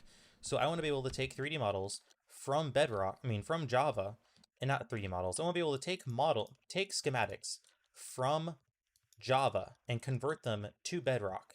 So it'd be possible to build something on Java and convert it to Bedrock, and it will work way better than all of the other tools. Because most of the other tools, actually, the other tools work really good. Just the other tools, the best one is online, and the other one doesn't work for the newest updates. And this one should work across all updates. So it should be extremely effective at, not all updates, but it should work across most updates. Like, it should be very effective, and it shouldn't break very often. It would really make it a lot easier to transfer builds from Java to Bedrock. Not from Bedrock to Java, not that way, but from Java to Bedrock, it would be able to do that. Maybe, if I could figure out how to read structure blocks, maybe it could do Bedrock to Java. I haven't figured that out yet. But I need to make all these things, and it's really cool. Java to Bedrock conversion, Bedrock to Java conversion. Want to do some, OBJ to MC stuff. And I want to do videos somehow on me doing it, right? I want to showcase me making this tool, but in one way, I also don't want the tool stolen, right? And what I mean by stolen is this tool is really something I very much enjoy, and I like the tool. I want to be able to share it with other people. I want to make it, and I don't want someone else making it, and not just because of money, because I will be earning money from it in some way or another. However, I also just want to make it. So trying to make videos on it is really hard. And even if I did make videos on it, it'd be all coding. It could be sort of difficult to make a YouTube video on something that sort of looks like this thing here. You get to this thing that sort of looks like this kind of stuff, right? So you just see a bunch of lines of code. Like, this is definitely entertaining. Yep. I'm gonna write some more code all the way down. Like, yeah, this is probably not the most entertaining thing to watch, is watching someone code like this and test stuff. I think I could figure out how to do some videos on it, and I think it'd be really cool, and people would probably enjoy seeing me do videos on programming. But it's also like, how do you make programming videos that are interesting for Minecraft? That's why I have multiple YouTube channels that no one knows about that I haven't posted videos on. So I don't know. Like, I have a lot of stuff I need to do videos on, like even rendering as well. I have a lot of stuff. The main problem is I can't post a lot of the videos I want to do on this channel. So I don't know. I need to do multiple channels, but I was going to ask a question. I think I figured it out though. But what do you guys think? Should I have multiple channels for different things, or should I even do videos on it at all? You know what I mean? Uh, Yeah, I could do short form content and then long form content. Like, I could have Mr. J and Mr. J long content, long form, or not long form, VODs, I guess. I guess I could call it a VOD channel, even though I don't do live streams very often. That is true. I think I might need to do that. But I feel like splitting yeah, that's the thing. Yeah, them splitting it, and I only have 3,000 subscribers, and people generally tell you don't do multiple channels because it will be a waste of your time. But let's actually, this is my problem, and I don't think there's really a solution to this, but I'll see what you guys say anyway. Um, let's see. Um, yeah, exactly. Yeah, like, there's a lot of people that would like to see it, but where would it be the best for is a good question. Let's see. So Mito, put these here. Oops. Content. Right. So here's this is gonna be a weird list. So I do rendering, and I also do Blender 3D modeling, which these two could be combined together. So we'll just define this as Blender stuff. Next we have Redstone slash commands Minecraft building. Oh, wait, this one could be add-ons as well. Slash textures, all the stuff related to Minecraft, technical Minecraft stuff. We got Minecraft building. Um, then we also have programming. Programming, and okay, we got Blender, Redstone, commands, a Minecraft building, and I mean, I would do art videos, but I think I would just stick to Blender stuff. Those are pretty much the stuff that I would want to do videos on. There's actually other stuff I could do videos on, but it's like whatever. I think these are the main ones, like Blender. You got Redstone commands, like technical Minecraft stuff. We have Minecraft building, and we have programming. Um, that is true. How I frame it. From Blender, there are some stuff that is crosses into Minecraft, but I do some Blender stuff that is definitely something I wouldn't do for Minecraft. Um, Actually, no, there is one case. It's on Twitter. I did a render of someone's thing. Um, oh, there's that comment that Evelyn was asking about earlier. Um,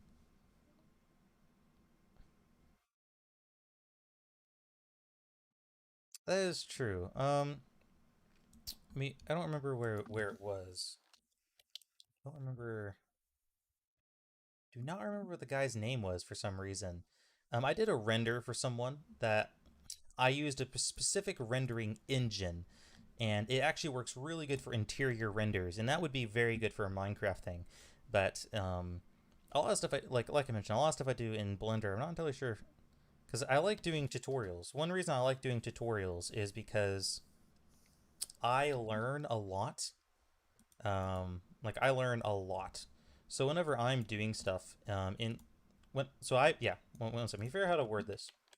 I do a lot of learning and I learn a lot. I watch a lot of videos and I do a lot of educational things when it comes to programming and other stuff like that. And one reason why I like doing tutorials is because it reinforces in my mind all of the information I learned throughout the week. So I'm teaching myself as just as much as I'm teaching my viewers. So I typically make the video. That's one reason I make the videos for myself most of the time. So I learn more, if that makes sense. Um, let's see. Um, uh, that is sort of true, Super Sidekin. He said if you guys aren't, since some people won't be able to see the thing, I think the content whiplash that comes from making a variety stuff on a single channel comes more from the form of the content than the content itself. Yeah, exactly. It could work. If I programmed a Minecraft clone, definitely. One reason why it is probably a little bit more difficult than what it should be is YouTube. So YouTube has metadata. So this right here gets some metadata, and let me just sort of mark all these out. That this is metadata. Right, so that's metadata and that's metadata. So we're not metadata. So in this right here, we get some metadata and it says Blender, right? And maybe it says, rendering, maybe it says 3D modeling, something like that. This one is, Redstone or commands. And actually, command blocks have different metadata than Redstone because they're different keywords. All YouTube knows about is that this is a word, right? So then we have, add-ons, and then we have Minecraft building. We have this one here would be building, mega builds, speed build, time lapse. Of course, Minecraft. This one would also be Minecraft. Yep, there we go. And then we have programming, and this one would have such a wide variety as well. Um, yeah, yeah, exactly. It does muddle things. So with this one's huge because it could be um, Rusty.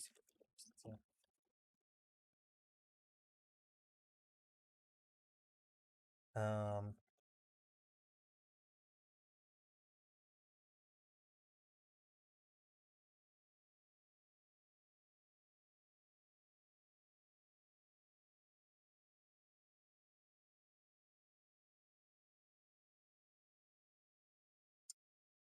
okay, yeah. I'm just gonna stop there. Let me get back. Okay. There we go. Okay, I'm gonna have a second line here. So that's just for programming. Programming is a really, really, really big topic. So it's huge. So YouTube then takes all of this metadata, right, and it says channel metadata, and it takes it and it says, okay, we're going to get all of the metadata from all of this, and we're going to say that the channel metadata is all of this. And YouTube will find users, right? YouTube has these users, and A, B, C, D, E, F, G, right? We have all these users. YouTube has these users, and these users have, let's say, the Minecraft building one, right? So they might have the Minecraft building one. So this user has Minecraft building, and who knows? Maybe they're a bit more technical. Maybe they have programming, and maybe they have Redstone, right? So this person might get recommended it, but they probably won't have all of these. Most likely, they probably won't have Minecraft building actually. The other one has Minecraft building, and so on and so forth. Each person's going to have their metadata, and this is something most people probably don't realize. So if you go into your history, there's actually a setting of your history which I don't know if I can find it. and it's like such a random stuff. Here's a YouTube video I was watching, rock climbing person. Um, I have some weird metadata on mine from all the rock climbing, parkour, all sorts of random videos. I'm sure everyone has weird history, but anyway, um, let's see. I don't think I'll be able to find it. I couldn't find it the last time I looked. Um, it's really hard to find for some reason. It's hidden way back behind like 5 settings. I can never find it. But I found it one time, and every single person on Google and on YouTube has this kind of list here. And it has a list of all the things that you like, all the things you don't like. It also has a thing of who are you? It says, what job do we think you have? So it tries to predict based off of your search history what job you have, how much money you have, even. So Google takes the information of your search history and tries to figure out what job do you have, how much money you have, where you live, of course, and everything else. Um, yes, it is super creepy. Now, what's even so now we can leverage this as content creators to make stuff and make sure it gets to our users. I mean, our viewers, right? We want to make sure that the viewers see the stuff that we make so that they can learn and develop with us, right? We want to make sure our videos get to our users. And we know that Google does all this and promotes the videos based off of all this information that they gather off of you, which is sort of creepy. However, it's sort of neat at the same time. It's mainly creepy though. And as, a content creator, if I have all of this here, and they know, and and they know that my content bounces around with all this metadata, YouTube won't know who to share it to. If I make a Minecraft building video, if it tries sharing it to a Blender, someone who does Blender stuff, they're not going to watch the video, right? If I do Redstone, and depending on how I do it, they might not. They might, like, YouTube doesn't know when to share it and who to share it with, and what's the most effective way of sharing it. So it's one of those things when you're making YouTube videos, you have to be careful about your metadata because YouTube gets confused about what content you make. If YouTube gets confused, you might make a really good video, but no one will see it because it doesn't know that people even want to watch it. So the metadata is surprisingly important. It's depending on how many on your score. They compare whenever they do a comparison on your account and the account they're trying to match you with, and they do a score of how similar you are to that video or to that YouTube channel, and then they'll promote that YouTube channel to you based off of your score in relation to that YouTube channel, based off of other viewers. If you watch a YouTube video, my subscribers will get recommended to that video that you watched. So they take all the subscribers and sort of try triangulating who wants the video based off of a lot of factors. And trying to figure out how to make a YouTube video that can leverage this information is extremely difficult because if I make programming videos, YouTube is going to get confused about what my channel's for, and it won't know who to promote my videos to anymore. Unless I specifically, like I mentioned, make consistent videos, then YouTube will get a new marker saying, Mr. J's content. And then it will say, okay, now we need to look at these users and try to figure out what they have in common with other people and figure out how to share it with others. So after a while, it gets a thumbnail it gets a thumbprint of what your content is, but it's really difficult for it to do that if you bounce around. So that's why you typically don't see um, variety content unless it's very specific to a particular YouTuber that people like. So that's one reason why you have to be a large, not really have to, but you typically are a large YouTuber in order to do that kind of content. Anyway, that's the short answer actually, if you could believe that. Anyway, Nico, okay. I don't know if I could. I'll see what I can do if I can review it. You have to message me on Twitter or Discord or something because, um, yeah, I have like a lot I'm supposed to be doing. Like an unbelievable amount. That's one reason why I probably should stop the stream, but this is pretty enjoyable, so I don't really want to. Um, but yeah, this is something I don't typically hear about people talking about when it comes to SEO. But yeah, it's just one of those things. One of those things. Um, yeah. Yeah, I don't know.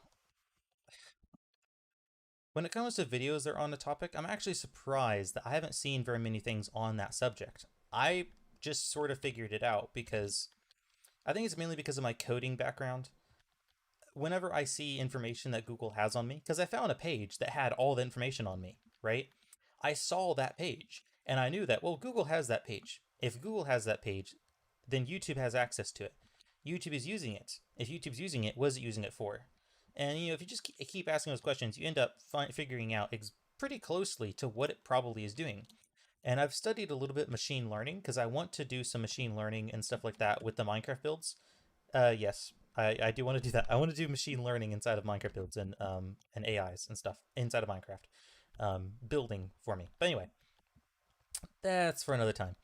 Um, and because I've done some of that research, I understand a little bit of how AIs work, and they're using that to create scores basically. So anyway, so I understand it enough to be able to make a theory. Not well enough to make one, but I know enough to know the theory of how it works to the point where I think that's a pretty accurate guess about how the algorithm works. But I mean, not even the developers of the algorithm probably know how it works. So it's one of those things that you can only get a decent educated guess, but I think it's pretty close. It makes sense. As a programmer, it makes perfect sense. And yeah, especially because I've already seen videos, and there's actually people that have manipulated the algorithm and do stuff like that. Like larger YouTubers, not this is not done by very many people. There's a very few people that did this. So don't think people do this. This is a horrible idea, and I think they fixed it. There was a time where YouTubers would recommend other large channels. And the reason why they would recommend other large channels is because their viewers would go and check out that YouTube channel.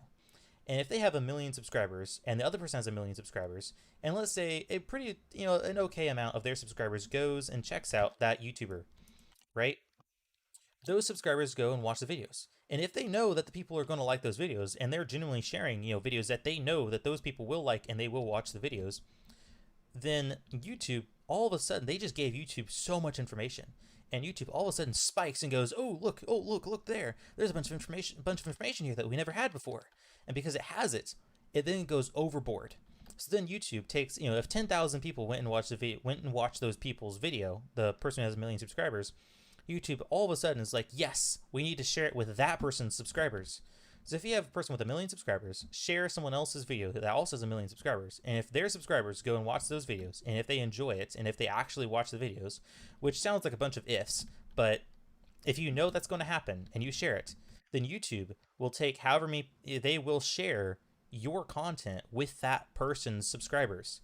So you could manipulate that. This is what some people did, but I don't think it's possible anymore. But anyway, they did that, and they were able to get their videos shared by the algorithm to who knows how many subscribers on someone else's channel, and they specifically chose who they wanted the subscribers to be by suggesting a YouTube channel. It's so crazy, and it somehow worked.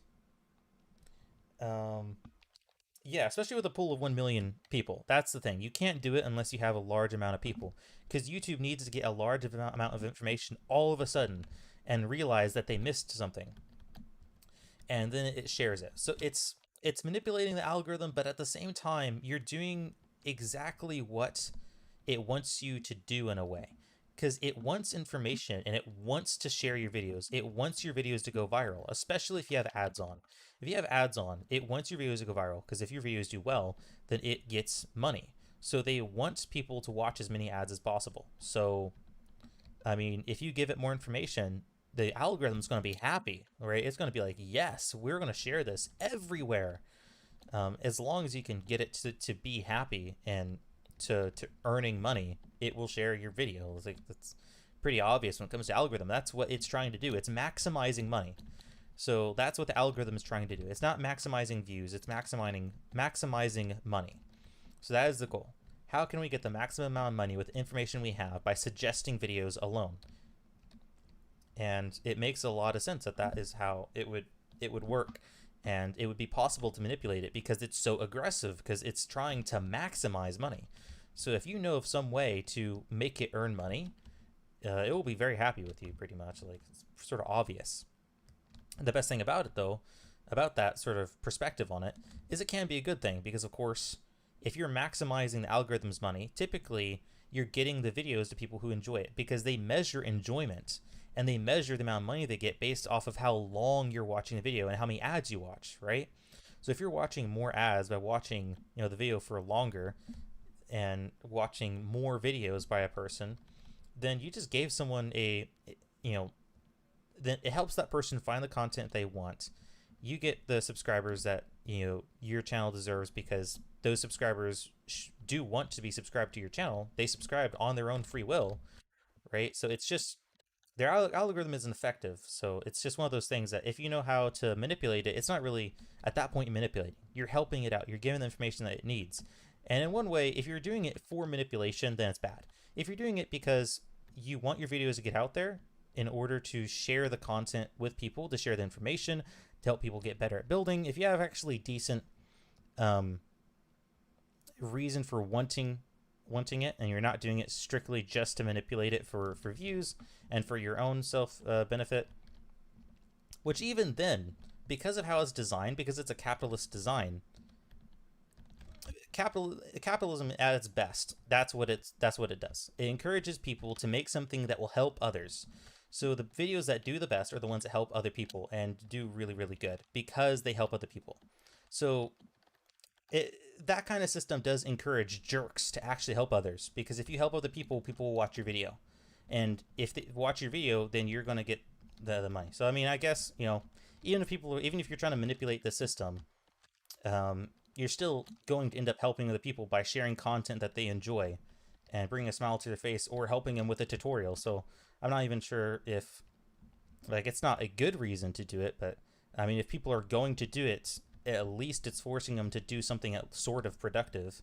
I mean, there could be worse things. Um, but anyway, that's sort of a rabbit hole there that could turn out really bad. But it is sort of an interesting topic there. Um, the not to get try not to get back on that subject because I sort of beating it a little bit too much. I'm like going over and over and over and over on it. I need to be doing the map, but I might have to stop the stream decently soon because this is just too enjoyable. I'm not going to get anything done this way. Yeah, definitely need to do more streams more often, do some more videos, and maybe figure out how to get an editor. I need to actually earn some money to do that though. From Minecraft to Deep Thoughts. Exactly.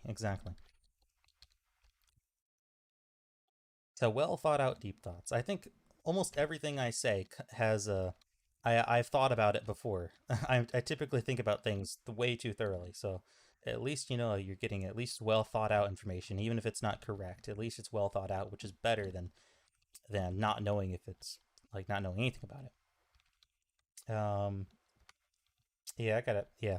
Yeah, I gotta get stuff done at some point. I did get a decent amount done. I did get this done. And I definitely did get some ideas for the YouTube stuff. Which the YouTube stuff's so hard. So hard. It's very, very frustrating to do YouTube stuff. And apparently there's two other people. I'm guessing one of them's probably my mom. And I'm guessing one of them's me. So I'm assuming there's only two people in here currently. Except for my mom. So